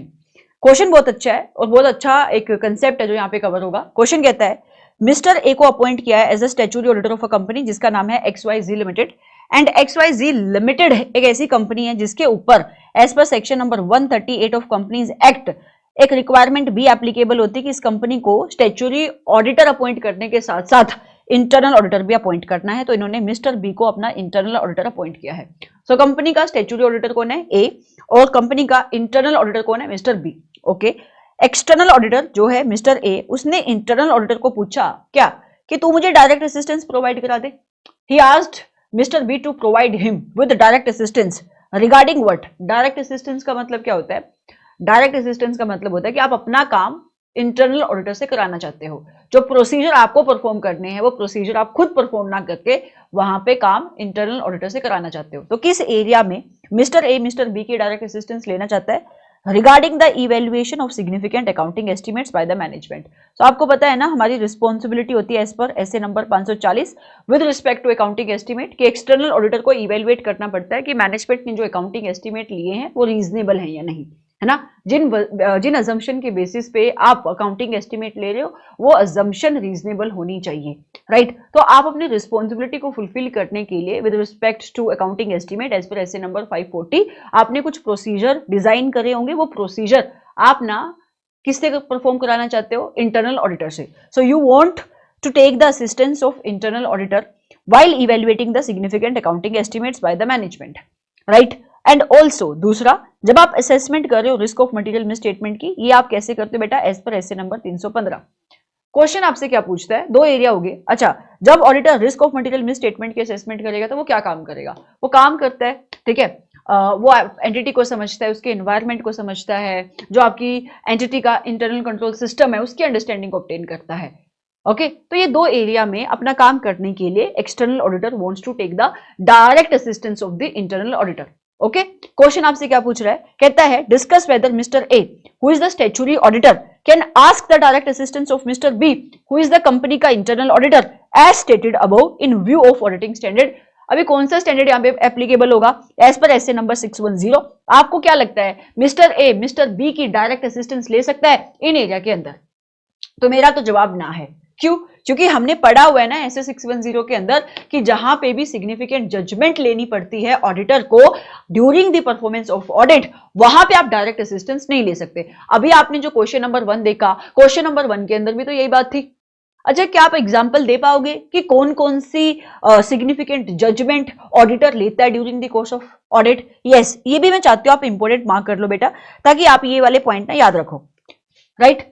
तो यहाँ पे लिखा हुआ है कि देखो ऐसी ऐसी जजमेंट जनरली लेता है ऑडिटर जब वो अपनी ऑडिट को परफॉर्म कर रहा होता है, जिनको आप सिग्निफिकेंट जजमेंट कहते हो, जैसे कि रिस्क ऑफ मटेरियल मिसस्टेटमेंट के असेसमेंट करना, है ना। जब आप एंटिटी को समझोगे, कंट्रोल को समझोगे, रिस्क के असेसमेंट करोगे, तो ये भी तो जजमेंट का ही मैटर है ना कि आपने जो कंट्रोल लगाए वो अच्छे है या नहीं, ठीक है। आपका considering the nature of the operation, उसके अंदर कॉम्प्लेक्सिटी कितनी है, तो आप एक जजमेंट लेते हो ना कि वहां पे इनहेरेंट रिस्क कितना है। सो जब you are making the assessment of risk of material misstatement, ये एक सिग्निफिकेंट जजमेंट है।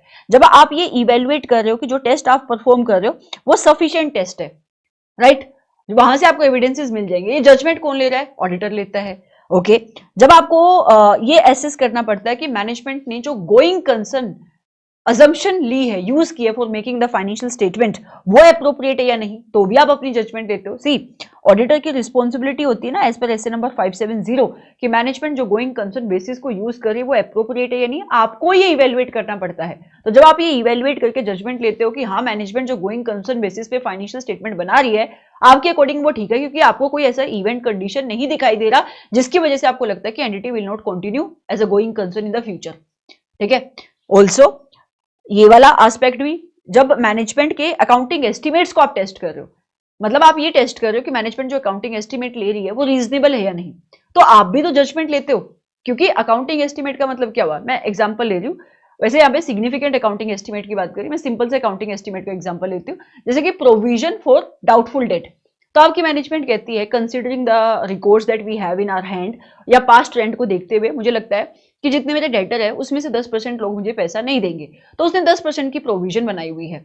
अभी ऑडिटर जब ये इवेल्युएट करेगा कि प्रोविजन 10% की ही होनी चाहिए, कम ज्यादा नहीं होनी चाहिए, तो आप इस प्रोविजन का ये जो एस्टिमेट मैनेजमेंट ने लिया इसकी रीजनेबिलिटी को जब टेस्ट कर रहे हो, तो क्या आप भी अपने एंड पे एस्टिमेट लोगे? यस, क्योंकि आपको भी तो नहीं पता है ना, एक्चुअल में ऑडिटर को भी तो नहीं पता है कि कितने डेटर ऐसे जो पैसा नहीं देंगे, तो ये भी तो एक सिग्निफिकेंट जजमेंट होगी। ऑल्दो डेटर की प्रोविजन सिग्निफिकेंट जजमेंट नहीं होती है, मैं आपको बता दूं, बट ये समझाने के लिए मैंने आपको बोला क्यों नहीं होती, क्योंकि ये आप हर साल प्रोविजन बनाते हो, तो यहाँ पे काफी सारा डाटा अवेलेबल होता है, तो यहाँ पे अनसर्टेनिटी इतनी इन्वॉल्व नहीं होती है। सिग्निफिकेंट जजमेंट जैसे कि अगर आप वैल्यूएशन कर रहे हो अपने ऑयल रिजर्व्स की, फाइनेंशियल इंस्ट्रूमेंट की आप वैल्यूएशन करो, वहां पे जो जजमेंट ले रही है मैनेजमेंट, ये सिग्निफिकेंट जजमेंट है।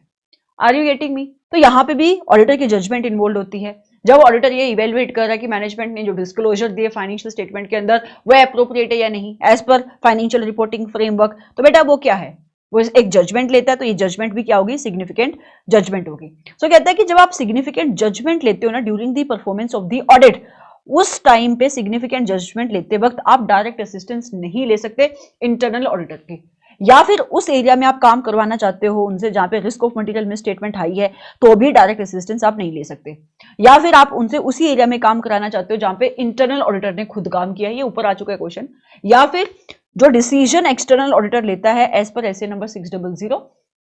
अच्छा, क्या डिसीजन ले रहा है स्टैंडर्ड के अंदर कि क्या मुझे इंटरनल ऑडिट फंक्शन के काम को यूज करना चाहिए, उनकी डायरेक्ट असिस्टेंस को यूज करना चाहिए, वो डिसीजन लेने में भी आप इंटरनल ऑडिटर की हेल्प नहीं ले सकते।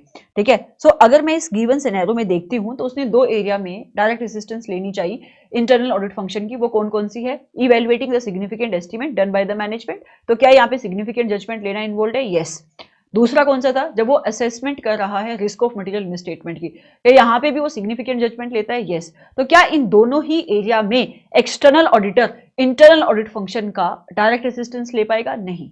ये आपका यहाँ पे क्वेश्चन का आंसर बनेगा। पहले आप प्रेजेंट सिनेरियो लिख दोगे जो आपका पहला क्वेश्चन है, और फिर यही कंक्लूजन लिख दोगे कि अकाउंटिंग एस्टिमेट की इवेल्युएशन करना, risk of material misstatement की इवेल्युएशन करना, असेसमेंट करना, इन दोनों में ही एक्सटर्नल ऑडिटर को सिग्निफिकेंट जजमेंट लेनी पड़ती है, और इसी वजह से following the provision of SA 610 mister A will not be able to take direct assistance of mister B. ठीक है, चलो ये मुझे समझ में आ गया। दूसरा क्वेश्चन इसने क्या पूछा, ये भी ध्यान से, will your answer be different? अभी आपका आंसर क्या था कि आप डायरेक्ट असिस्टेंस नहीं ले सकते। ठीक है, अब ये कहता है क्या आपका आंसर अलग होगा if mister A ask direct assistance from mister B? अगर मिस्टर ए मिस्टर बी से हेल्प लेना चाहता है, डायरेक्ट असिस्टेंस लेना चाहता है इंटरनल ऑडिटर से, किस एरिया को लेकर? With respect to external confirmation request. ये क्या बात बोली? As per SA number 505। अभी मिस्टर ए को कंफर्मेशन भेजनी है, मान लो अपने डेटर को कंफर्मेशन भेजना चाहता है मिस्टर ए।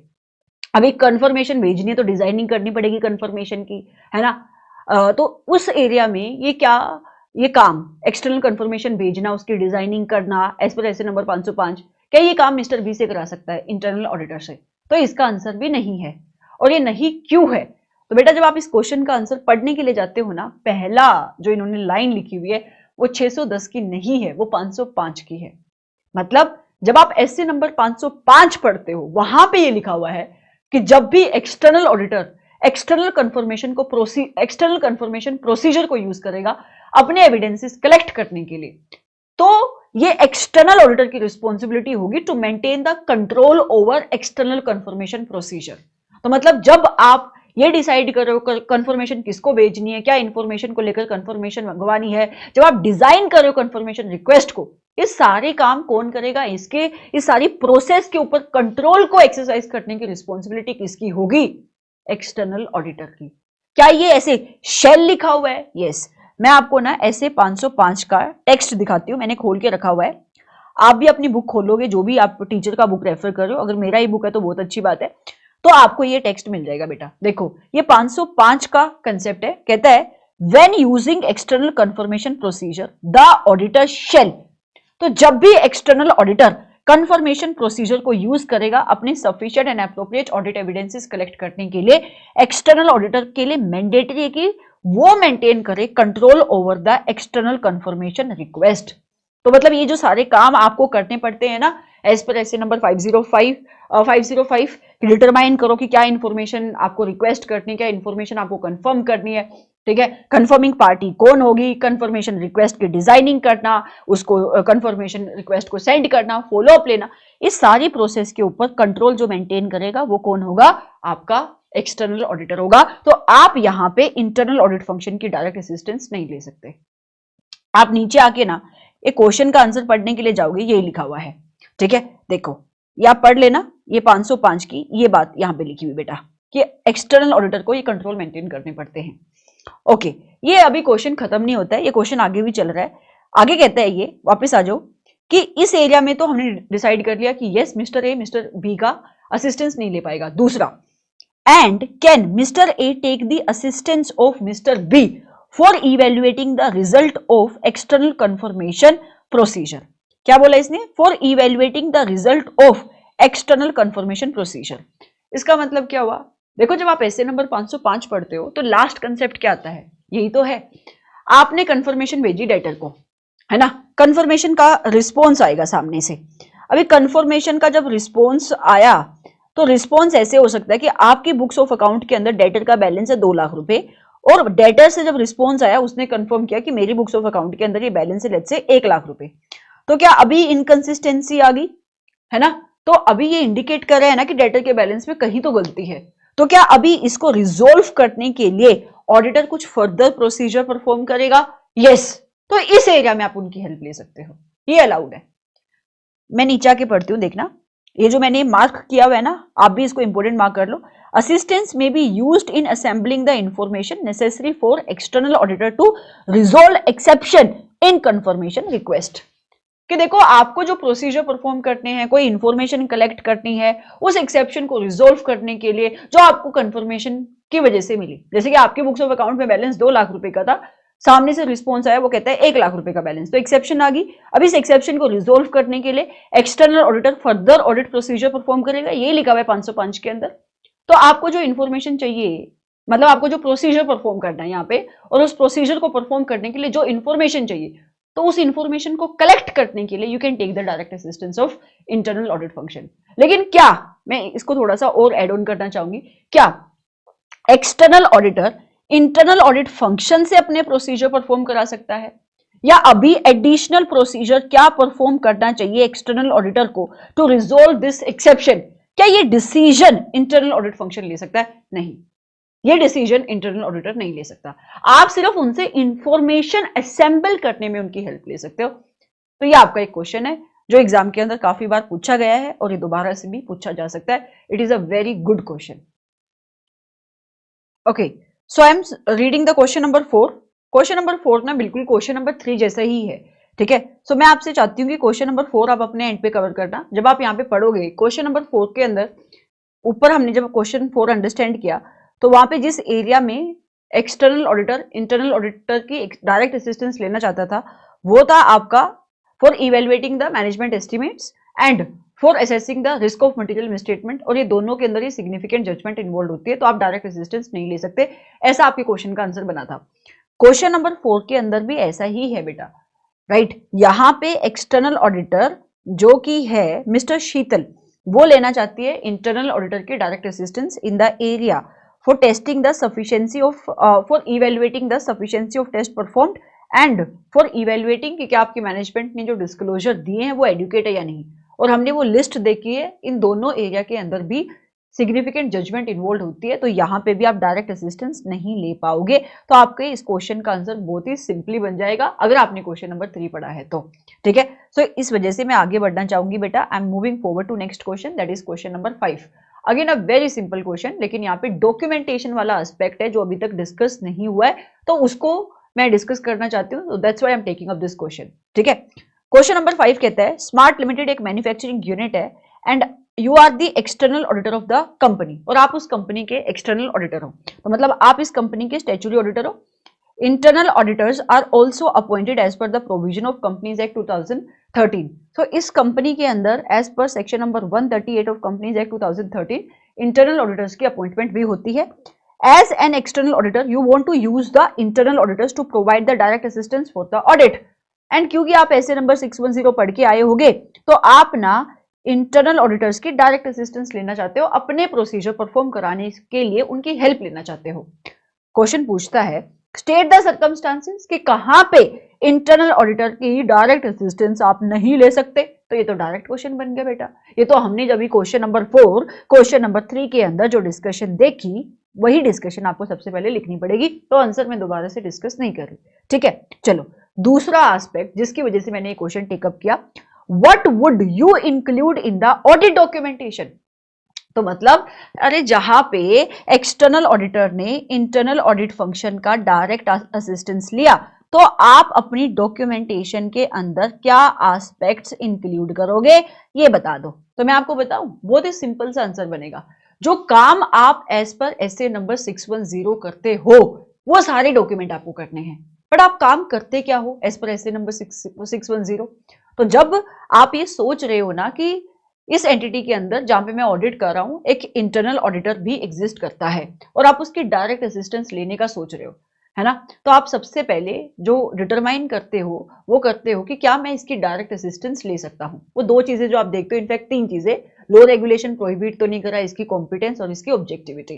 तो मतलब जब आपने डिटरमाइन किया ना कि क्या मैं इसकी डायरेक्ट असिस्टेंस ले सकता हूं, तो बेटा आपने जो इवेल्युएशन करी दो चीजों की, क्या existence and significance of threat to objectivity and competence, आप उसको डॉक्यूमेंट करते हो।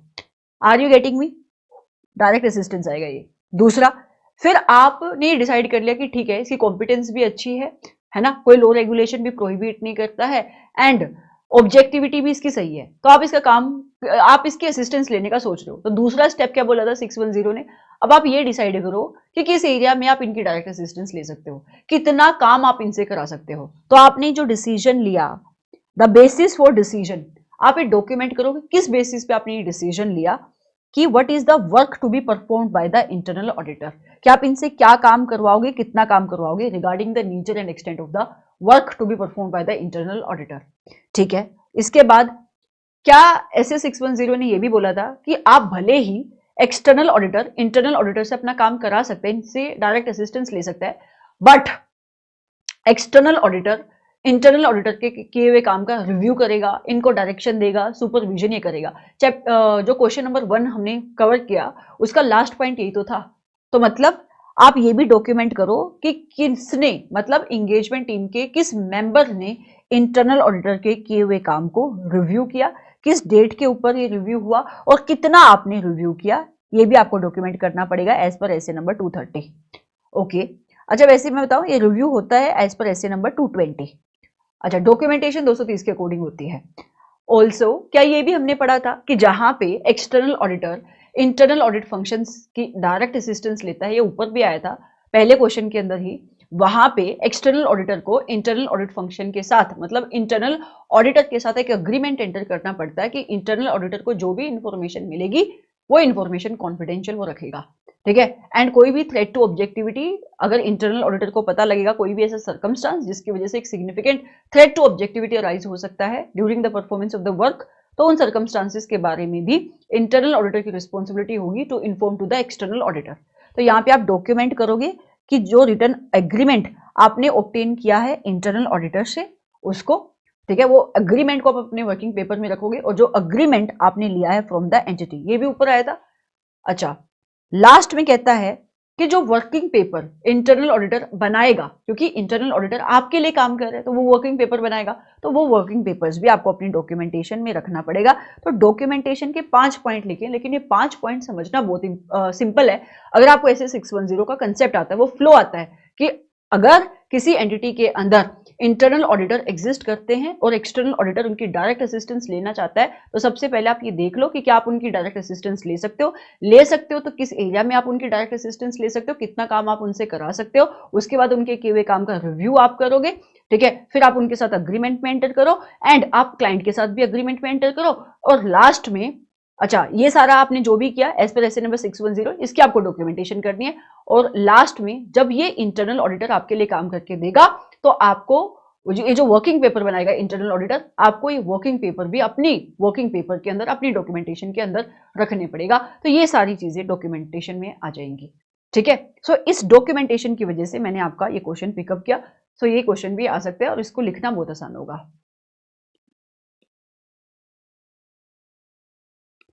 Okay, so we are moving forward to another question, again a very good question, ये भी एप्लीकेशन बेस्ड क्वेश्चन है, आ सकता है एग्जाम के अंदर। क्वेश्चन कहता है ABC limited is engaged in the business of trading and manufacturing of readymade garments. So ABC company क्या बनाती है बेटा? रेडीमेड गारमेंट्स की मैन्युफैक्चरिंग के अंदर इन्वॉल्व है, ट्रेडिंग करती है, इनका बिजनेस का नेचर है वो। ठीक है, कंपनी के ना बहुत ज्यादा अकाउंट रिसीवेबल के बैलेंस है एज ऑन 31 मार्च 2023। तो आप ऑडिट कौन से फाइनेंशियल ईयर की करोगे? मैं मान लेती हूँ 2022-2023 की।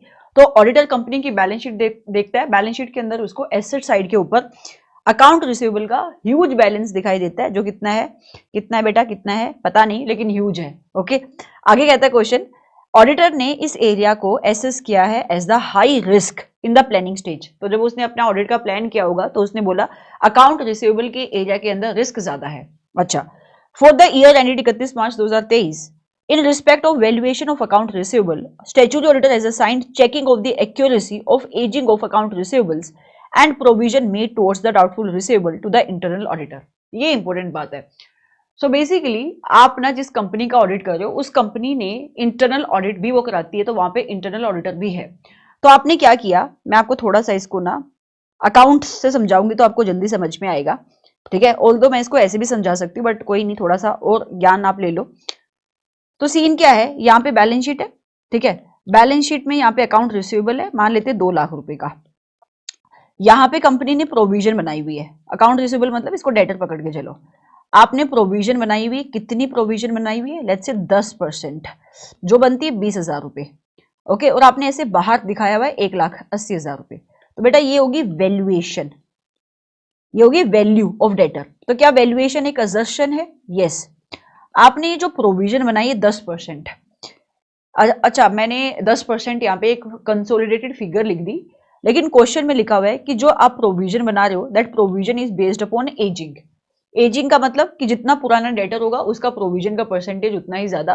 तो मैं मान लेती हूँ ऐसे समझने के लिए, अभी इसको हटा दो प्रोविजन 10%, मान लेते टोटल प्रोविजन 20,000 ही बनता है और ये बाहर 1,80,000 आ रहा है। लेकिन ये 20,000 आया कैसे? मैं मान लेती हूँ 3 डेटर है ए बी सी, तो यहाँ पे 90 डेज से पुराने डेटर लिए हैं। ठीक है, ये अप टू 30 डेज से ज्यादा के और 90 डेज तक के डेटर यहाँ पे बनते हैं, एंड यहाँ पे अप टू 30 डेज पुराने डेटर हैं। तो आपने ऐसा एजिंग के अकॉर्डिंग प्रोविजन बनाई हुई है, यहाँ पे एक परसेंटेज है, यहाँ पे एक परसेंटेज है, यहाँ पे एक परसेंटेज है। तो जितना इनका आउटस्टैंडिंग अमाउंट था इस परसेंटेज को अप्लाई करके, ठीक है, आपने प्रोविजन बना दी। फाइनल के बच्चे I would like to believe कि आपको समझ में आ रही है क्या कर रही हूं मैं। तो यहाँ पे जो टोटल अमाउंट बनता है आपका प्रोविजन का, ये बन जाता है 20,000 रुपए। ये समझ में आया? चलो क्वेश्चन क्या कह रहा है, क्वेश्चन को समझाती हूँ। क्वेश्चन कहता है कि अच्छा, ऑडिटर ने जब अपने रिस्क की असेसमेंट करी तो 315 में उसने बोला कि अकाउंट रिसीवेबल का एक एरिया है टेस्टिंग का, यहाँ पे जो रिस्क है ऑफ मटेरियल मिसस्टेटमेंट वो रिस्क हाई है। ये भी समझ में आया? यस। अभी ऑडिटर ये जो एजिंग मैनेजमेंट ने बनाई हुई है ना, इस एजिंग की टेस्टिंग करवाना चाह रहा है कंपनी के इंटरनल ऑडिटर से, यहां पे उसकी डायरेक्ट असिस्टेंस लेना चाहता है। ओके, एंड ये जो प्रोविजन आप बना रहे हो इसकी भी डायरेक्ट असिस्टेंस, मतलब इसकी कंप्यूटेशन के लिए भी डायरेक्ट असिस्टेंस लेना चाहता है वो इंटरनल ऑडिटर की। ऑल्सो ये जो वैल्यूएशन असर्शन है कि वैल्यू जो बाहर आ रही है ठीक है या नहीं, इसको भी टेस्ट करने के लिए auditor wants to take the direct assistance of internal auditor. ये आपका क्वेश्चन है। अभी क्वेश्चन आपसे पूछेगा ये बताओ कि क्या इन तीनों केसेस में आप इंटरनल ऑडिटर से डायरेक्ट असिस्टेंस ले सकते हो? तो मैं आपको बता देती हूँ, वैल्यूएशन के अंदर रिस्क ज्यादा है तो यहाँ पे आप डायरेक्ट असिस्टेंस नहीं ले सकते, बाकी 2 काम कराने के लिए आप डायरेक्ट असिस्टेंस ले सकते हो। ये आपका क्वेश्चन का आंसर बनेगा। और क्वेश्चन का आंसर आप लिखोगे कैसे? पहले आपको वही सारी चीजें लिखनी पड़ेगी, किस किस एरिया में एक्सटर्नल ऑडिटर इंटरनल ऑडिटर की डायरेक्ट असिस्टेंस नहीं ले सकता, मतलब कब कब आप उनकी डायरेक्ट असिस्टेंस नहीं ले सकते। जैसे कि जब सिग्निफिकेंट जजमेंट इन्वॉल्व होती है, जब risk of material misstatement high होता है, तो वो सारे पॉइंट आप पहले लिखोगे और उसके बाद आप अपनी कंक्लूजन लिखोगे। ठीक है, चलो क्वेश्चन पढ़ू। Please advise the statutory auditor the areas in which direct assistance cannot be taken।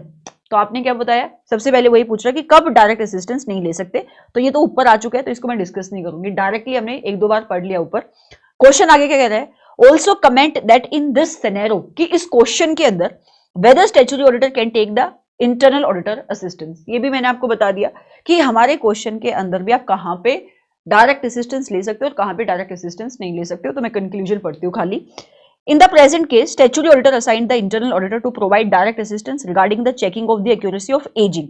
तो aging आप टेस्ट करवा सकते हो, प्रोविजन बेस्ड एजिंग, जो प्रोविजन वो बना रही है बेस्ड अपॉन एजिंग, वो ठीक है परसेंटेज या नहीं, वो आप टेस्ट करा सकते हो, लेकिन वैल्यूएशन में रिस्क ज्यादा है, वैल्यूएशन में आप डायरेक्ट असिस्टेंस नहीं ले सकते। Valuation of account receivable assist as an area of high risk, उसने बोला है ना अकाउंट रिसीवेबल, कहीं तो बोला था उसने, ठीक है, कि रिस्क ज्यादा है, राइट तो यहां पे आप क्या नहीं ले सकते, डायरेक्ट असिस्टेंस नहीं ले सकते। तो statutory auditor could assign the checking of the accuracy and provision meds towards the doubt receivable based upon the ageing, ये काम में आप डायरेक्ट असिस्टेंस ले सकते हो, लेकिन वैल्यूएशन के लिए आप डायरेक्ट असिस्टेंस नहीं ले सकते। So this will be your question का आंसर, ठीक है। सो आपको कंसेप्ट आता है, पहले आपको ना जब भी कोई क्वेश्चन आएगा आपको इशू आइडेंटिफाई करना, अभी एप्लीकेशन बेस्ड क्वेश्चन होते हैं, तो आपने इशू आइडेंटिफाई कर लिया, बट एप्लीकेशन बेस्ड क्वेश्चन के आंसर में भी सबसे पहले आप कंसेप्ट तो लिखोगे, तो आपने यहाँ पे कंसेप्ट लिख दिया, फिर उसके बाद आपने केस सिनेरियो लिखा, और कैसे आपने कंसेप्ट को केस सिनेरियो से जोड़ा, इनको आप एप्लीकेशन बेस्ड क्वेश्चन कहते हो, ठीक है। So it is a very simple question.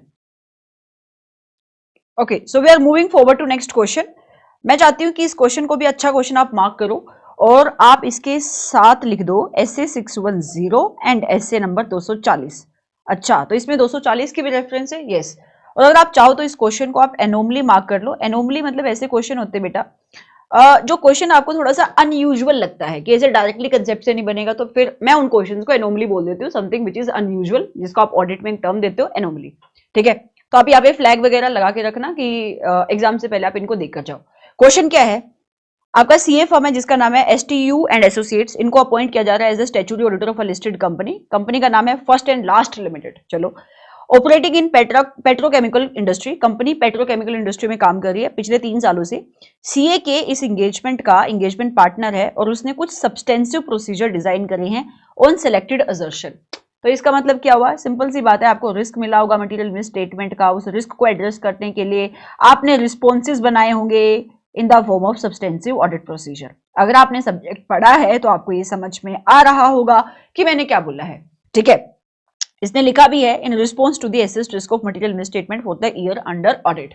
असली कहानी इसके बाद शुरू होती है, क्या this particular assertion was not examined by the him in the previous year due to materiality और risk consideration। कहता है कि जिन assertion के ऊपर वो इस साल टेस्टिंग कर रहा है, ये पिछले साल उसने टेस्टिंग नहीं करी थी, पिछले साल उसने कोई और assertion टेस्टिंग करी थी, इस साल उसने इन assertion को टेस्ट करना है। अच्छा, पिछले साल इसने ये assertion क्यों नहीं टेस्ट करी होगी, कह रहा है कि उसको पिछले साल की ऑडिट में लगा हुआ कि वो assertion इतनी मटेरियल नहीं है या वहां पे इतना रिस्क नहीं है, तो ये उसकी टेस्टिंग में नहीं आया, उसने छोड़ दिया इसको। आप सैम्पलिंग करते हो ना, तो आपने बेस्ड अपॉन मटेरियलिटी उसको बोला कि इनको मैं नहीं टेस्ट करूंगा, या वहां पे रिस्क ज्यादा नहीं है, तो उन assertion की इसने टेस्टिंग नहीं करी। लेकिन इस बार उन assertion को ये टेस्ट करना चाहता है। Mister x leads the internal audit department. अभी कहानी में एक नया ट्विस्ट है कि इनके अंदर एक कंपनी के अंदर एक इंटरनल ऑडिट डिपार्टमेंट भी है और मिस्टर एक्स उसको लीड कर रहा है, एंड ये रिपोर्ट करता है कंपनी की ऑडिट कमेटी को। तो मतलब आप डायरेक्टली रिपोर्ट किसको कर रहे हो, कंपनी की ऑडिट कमेटी को। तो मैं कह सकती हूँ कि इनका ऑर्गेनाइजेशन स्टेटस तो अच्छा लग रहा है मुझे, है ना। आगे कहता है during the course of audit, जब आप ऑडिट परफॉर्म कर रहे थे, senior member of the engagement team का सीनियर मेंबर ने डिसाइड किया कि वो मिस्टर एक्स को एंगेज करेंगे to provide the direct assistance in performing the above substantive procedure.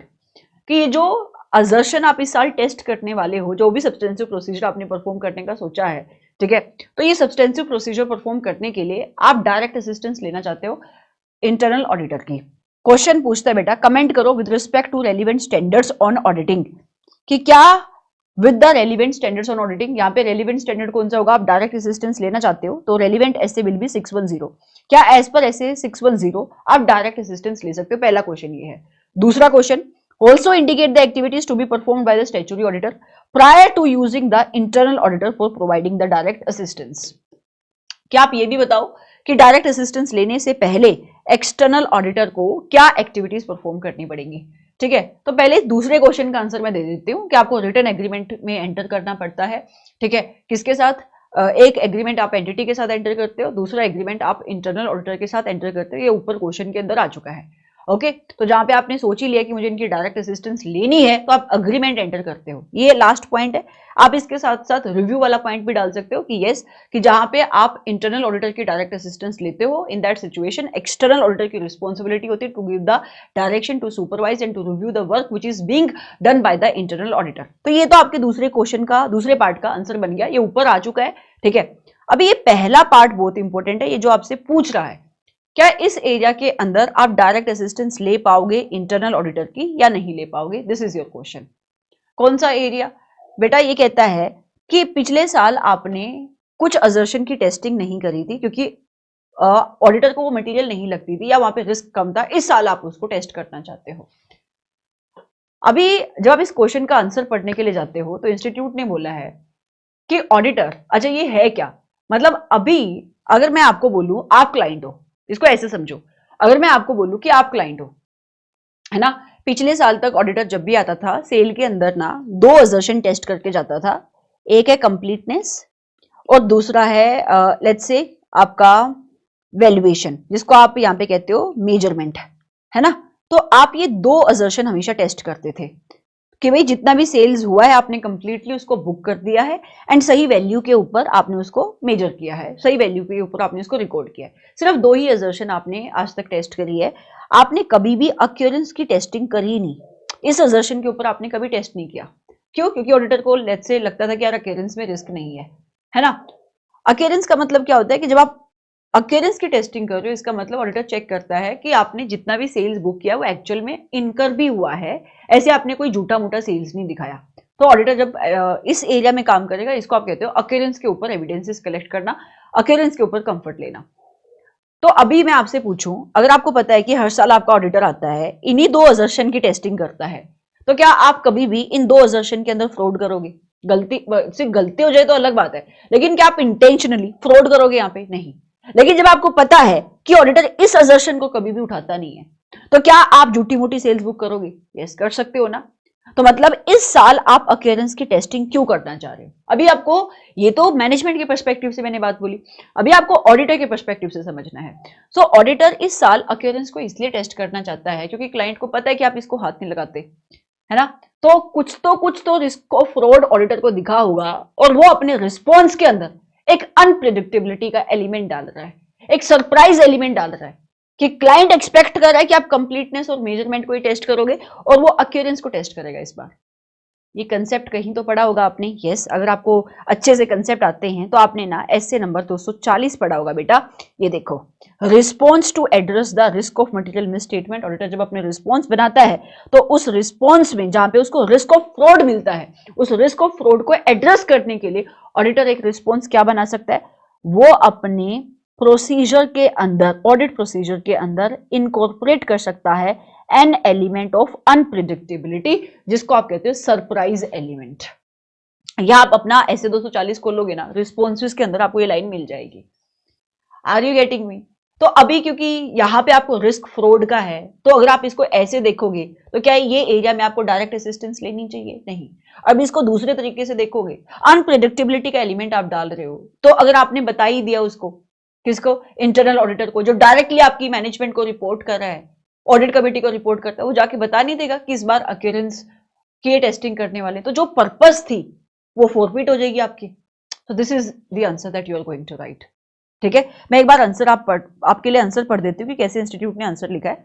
तो सबसे पहले उसने एसए 610 का रेफरेंस दिया, that is using the work of internal auditor. उसने बताया कि एसए 610 कहता है कि आपको डिटरमाइन करना पड़ता है कि किस नेचर का काम आप असाइन कर सकते हो इंटरनल ऑडिटर को, मतलब किस एरिया में आप उनकी असिस्टेंस ले सकते हो। एंड जब ऑडिटर काम असाइन क्या करेगा इंटरनल ऑडिटर को, ये डिसीजन लेता है। So external auditor has to be very careful कि जिस एरिया में आप काम असाइन कर रहे हो, आप एप्रोप्रिएटली काम असाइन कर रहे हो, आप कुछ फैक्टर्स कंसिडर कर रहे हो, जैसे कि example of the activities and task जिसको असाइन करना एप्रोप्रिएट नहीं होगा, that include the discussion of fraud risk, जहां पे आपका रिस्क ऑफ फ्रॉड है, determination of unannounced audit procedure as addressed in SA number 240 ETC, जहां पे आप ऐसे प्रोसीजर परफॉर्म करने वाले हो जो क्लाइंट एक्सपेक्ट नहीं करा, अनअनाउंस्ड ऑडिट प्रोसीजर परफॉर्म करने वाले हो, अगर वो प्रोसीजर परफॉर्म कराने के लिए आप इंटरनल ऑडिटर की असिस्टेंस लोगे तो फिर इन प्रोसीजर को परफॉर्म करने की पर्पस फॉरफिट हो रही है। इन द अबव केस क्या हो रहा है हमारे क्वेश्चन के अंदर, एंगेजमेंट पार्टनर ने डिजाइन करा है कुछ substantive audit procedure in relation to the assertion, जहां पे रिस्क ऑफ मटेरियल मिसट्रीटमेंट है। ऐसी असर्शन की टेस्टिंग पिछले साल नहीं हुई थी, क्योंकि ऑडिटर को पिछले साल तक लगता था कि ये मटेरियल नहीं है, यहाँ पे रिस्क इतना नहीं है, लेकिन अब ऑडिटर इनकी टेस्टिंग करना चाहता है। That means auditor is now incorporating an element of unpredictability in the audit procedure to be performed as individual within the company who are familiar with the audit procedure normally performed on the engagement may be more able to conceal the fraudulent financial reporting। जो मैंने आपको बताया कि जहां पे आपको पता है कि दो ही assertion टेस्ट होते हैं, आप वहां पे कभी भी फ्रॉड नहीं करोगे, ठीक है।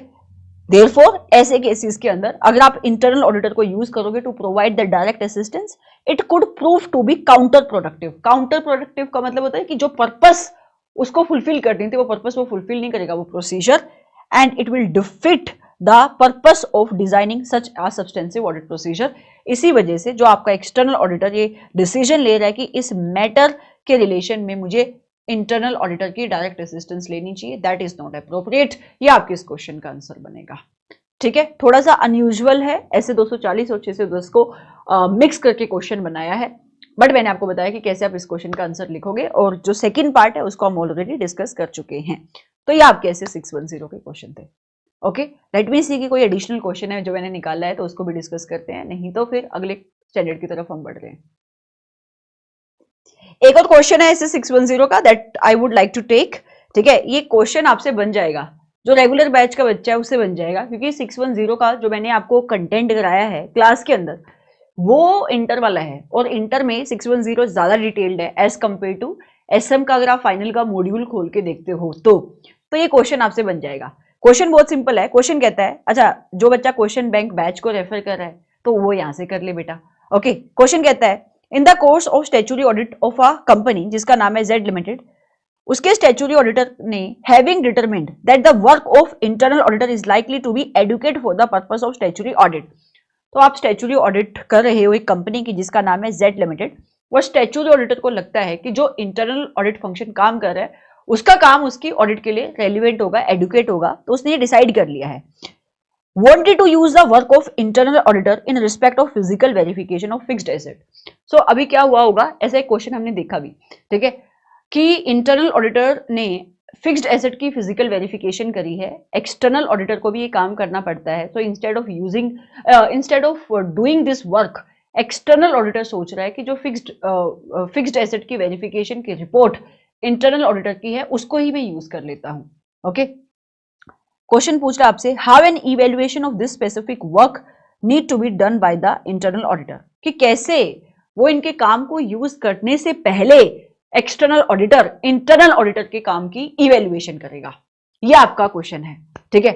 सो हमने ऐसा ना अभी एक क्वेश्चन पढ़ा भी फिजिकल वेरिफिकेशन वाला, जिसको मैंने बोला था इंपोर्टेंट मार्क कर लो, कि ठीक है सबसे पहले तो आप वो 3 चीजें देखोगे काम को यूज करने से पहले, ऑर्गेनाइजेशन स्टेटस, कॉम्पिटेंस, एंड क्या उन्होंने एक systematic and discipline approach follow किया है। लेकिन इसके बाद भी आपको ये देखना पड़ेगा कि उनका काम आपकी ऑडिट की पर्पस के लिए एडुकेट है, उनके काम की एडुकेसी को इवेल्युएट करना पड़ेगा, और काम की एडुकेसी को आप कैसे इवेल्युएट करोगे यही आपके क्वेश्चन का आंसर यहाँ पे लिखा हुआ है, ठीक है। जैसे कि आप देखो उन्होंने क्या प्रोसीजर फॉलो करे हैं, ओके, आप ये इवेल्युएट करो उनको क्या एविडेंसेस मिले हैं, जो कंक्लूजन उनकी है क्या वो उनके एविडेंसेस के बेसिस के ऊपर है, तो ये कुछ चीजें जो आप इवेल्युएट करोगे। ये अगर आप ऐसे 610 का कंसेप्ट पढ़ते हो इंटर लेवल पे तो ये क्वेश्चन, ये पॉइंट आपको वहां पे देखने को मिल जाते हैं जो हमने रेगुलर बैच के अंदर पढ़ा है।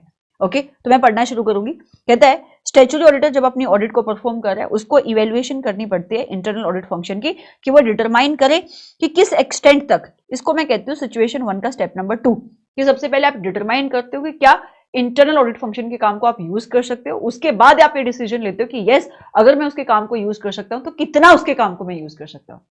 So you determine the extent to which he can place the reliance on the work of the internal auditor, and as per SA number 610, that is using the work of internal auditor, NTE of the audit procedure, ये NTE of the audit procedure कौन perform करेगा, external auditor perform करता है on the work which is done by the internal auditor before using the work। क्योंकि आपको उसके काम को चेक तो करना पड़ेगा ना कि उसका काम एडुकेट भी है। So, the nature, timing and extent of the audit procedure performed on specific work of the internal auditor, it will depend upon various factors such as risk of material misstatement कितना है। तो जिस area में आप उसके काम को use करना चाहते हो, अगर आपको लगता है कि वहां पे रिस्क ऑफ मटेरियल मिसस्टेटमेंट ज्यादा है, तो क्या आप वहां पे उसके काम को यूज करने से पहले आप वहां पे उसके काम को टेस्ट करना चाहोगे? यस, तो टेस्ट करने के लिए आप प्रोसीजर ज्यादा परफॉर्म करोगे। Evaluation of the internal audit function, आपने सबसे पहले इंटरनल ऑडिट फंक्शन की इवेल्युएशन करी होगी, मतलब उसकी कॉम्पिटेंस को समझा होगा, उसके ऑर्गेनाइजेशनल स्टेटस को समझा होगा, अपने काम को करने के लिए वो एक systematic and discipline approach follow करते हैं ये समझा होगा। अगर आपने जब इन सारी चीजों को इवेल्युएट किया, लेट्स से आपने इवेल्युएट किया उसकी कॉम्पिटेंस को, आपको लगता है उसकी कॉम्पिटेंस अच्छी है, तो आप अपने एंड के ऊपर प्रोसीजर कम परफॉर्म करोगे, तो क्योंकि आपको पता होगा ना उसका काम एडुकेट होगा। सो आप ये भी कंसिडर करते हो। And also you also consider the evaluation of the specific work of the internal auditor, जो आपने उसके काम को टेस्ट किया, ठीक है। सच ऑडिट प्रोसीजर में इंक्लूड, अच्छा आप उसके काम को कैसे टेस्ट करोगे, जैसे हमने अभी एक क्वेश्चन देखा भी था कि ऐसे ऑडिट प्रोसीजर में क्या आ सकता है, you can also do the examination of item already examined by the internal auditor, कि जैसे कि उन्होंने फिजिकल वेरिफिकेशन करी है ना फिक्स्ड एसेट की, तो आप अपने एंड पे भी फिजिकल वेरिफिकेशन करके देख लो, या फिर आप वैसे ही कुछ आइटम्स की एग्जामिनेशन कर सकते हो, कोई और प्रोसीजर परफॉर्म करके ऑब्जर्वेशन कर सकते हो उस प्रोसीजर की जो इंटरनल ऑडिटर परफॉर्म कर रहा है, अगर अभी तक उसने फिजिकल वेरिफिकेशन नहीं करी है तो। For the purpose of determining the adequacy of the specific work performed by the internal auditor, external auditor ये कुछ प्रोसीजर है जो परफॉर्म कर सकते हैं, इन एस्पेक्ट को वो एग्जामिन करेगा। That is he will evaluate, जो इंटरनल ऑडिटर ने काम किया है, जो इंटरनल ऑडिटर काम कर रहा है उसके पास एडुकेट ट्रेनिंग है, उसके पास ऑडिट की नॉलेज है। Also he will also evaluate कि जो काम इंटरनल ऑडिटर ने किया उस काम को अप्रोप्रिएटली सुपरवाइज किया गया, रिव्यू किया गया, डॉक्यूमेंट किया गया, एडुकेट एविडेंसेस ऑब्टेन करे हैं इंटरनल ऑडिटर ने, जिसके बेसिस पे वो अपनी कंक्लूजन ड्रॉ कर रहा है, एंड जो कंक्लूजन के ऊपर इंटरनल ऑडिटर पहुंचा है that is appropriate in the circumstances based upon the audit evidences, and कोई भी एक्सेप्शन या कोई भी अनयूजुअल मैटर जो इंटरनल ऑडिटर को मिला था that was appropriately resolved before issuing the report by the internal auditor. तो ये कंसेप्ट आप ऐसे नंबर 610 के अंदर पढ़ते हो। सिंपल सी बात है, आप उसके काम को यूज करना चाहते करो, लेकिन एक्सटर्नल ऑडिटर को सबसे पहले कुछ प्रोसीजर परफॉर्म करके इंटरनल ऑडिटर के काम को इवेलुएट करना पड़ेगा। वो प्रोसीजर का एनटीई क्या रहेगा, कितना आपको टेस्टिंग करनी पड़ेगी, वो डिपेंड करेगा कि उस एरिया में रिस्क कितना है, वो एरिया आपके लिए कितना मटेरियल है, वहां पे आपकी क्या अंडरस्टैंडिंग है इंटरनल ऑडिटर की, इंटरनल ऑडिटर को लेकर आपने क्या इवेल्युएशन करी about the internal audit function. तो इन सारी चीजों के ऊपर आप अपना डिसीजन लेते हो। ये क्वेश्चंस जो एडिशनल क्वेश्चंस है, जो फोल्डर बना हुआ है एडिशनल क्वेश्चंस का, आपको वहां पे मिल जाएगा नोट्स के अंदर। ओके, चलो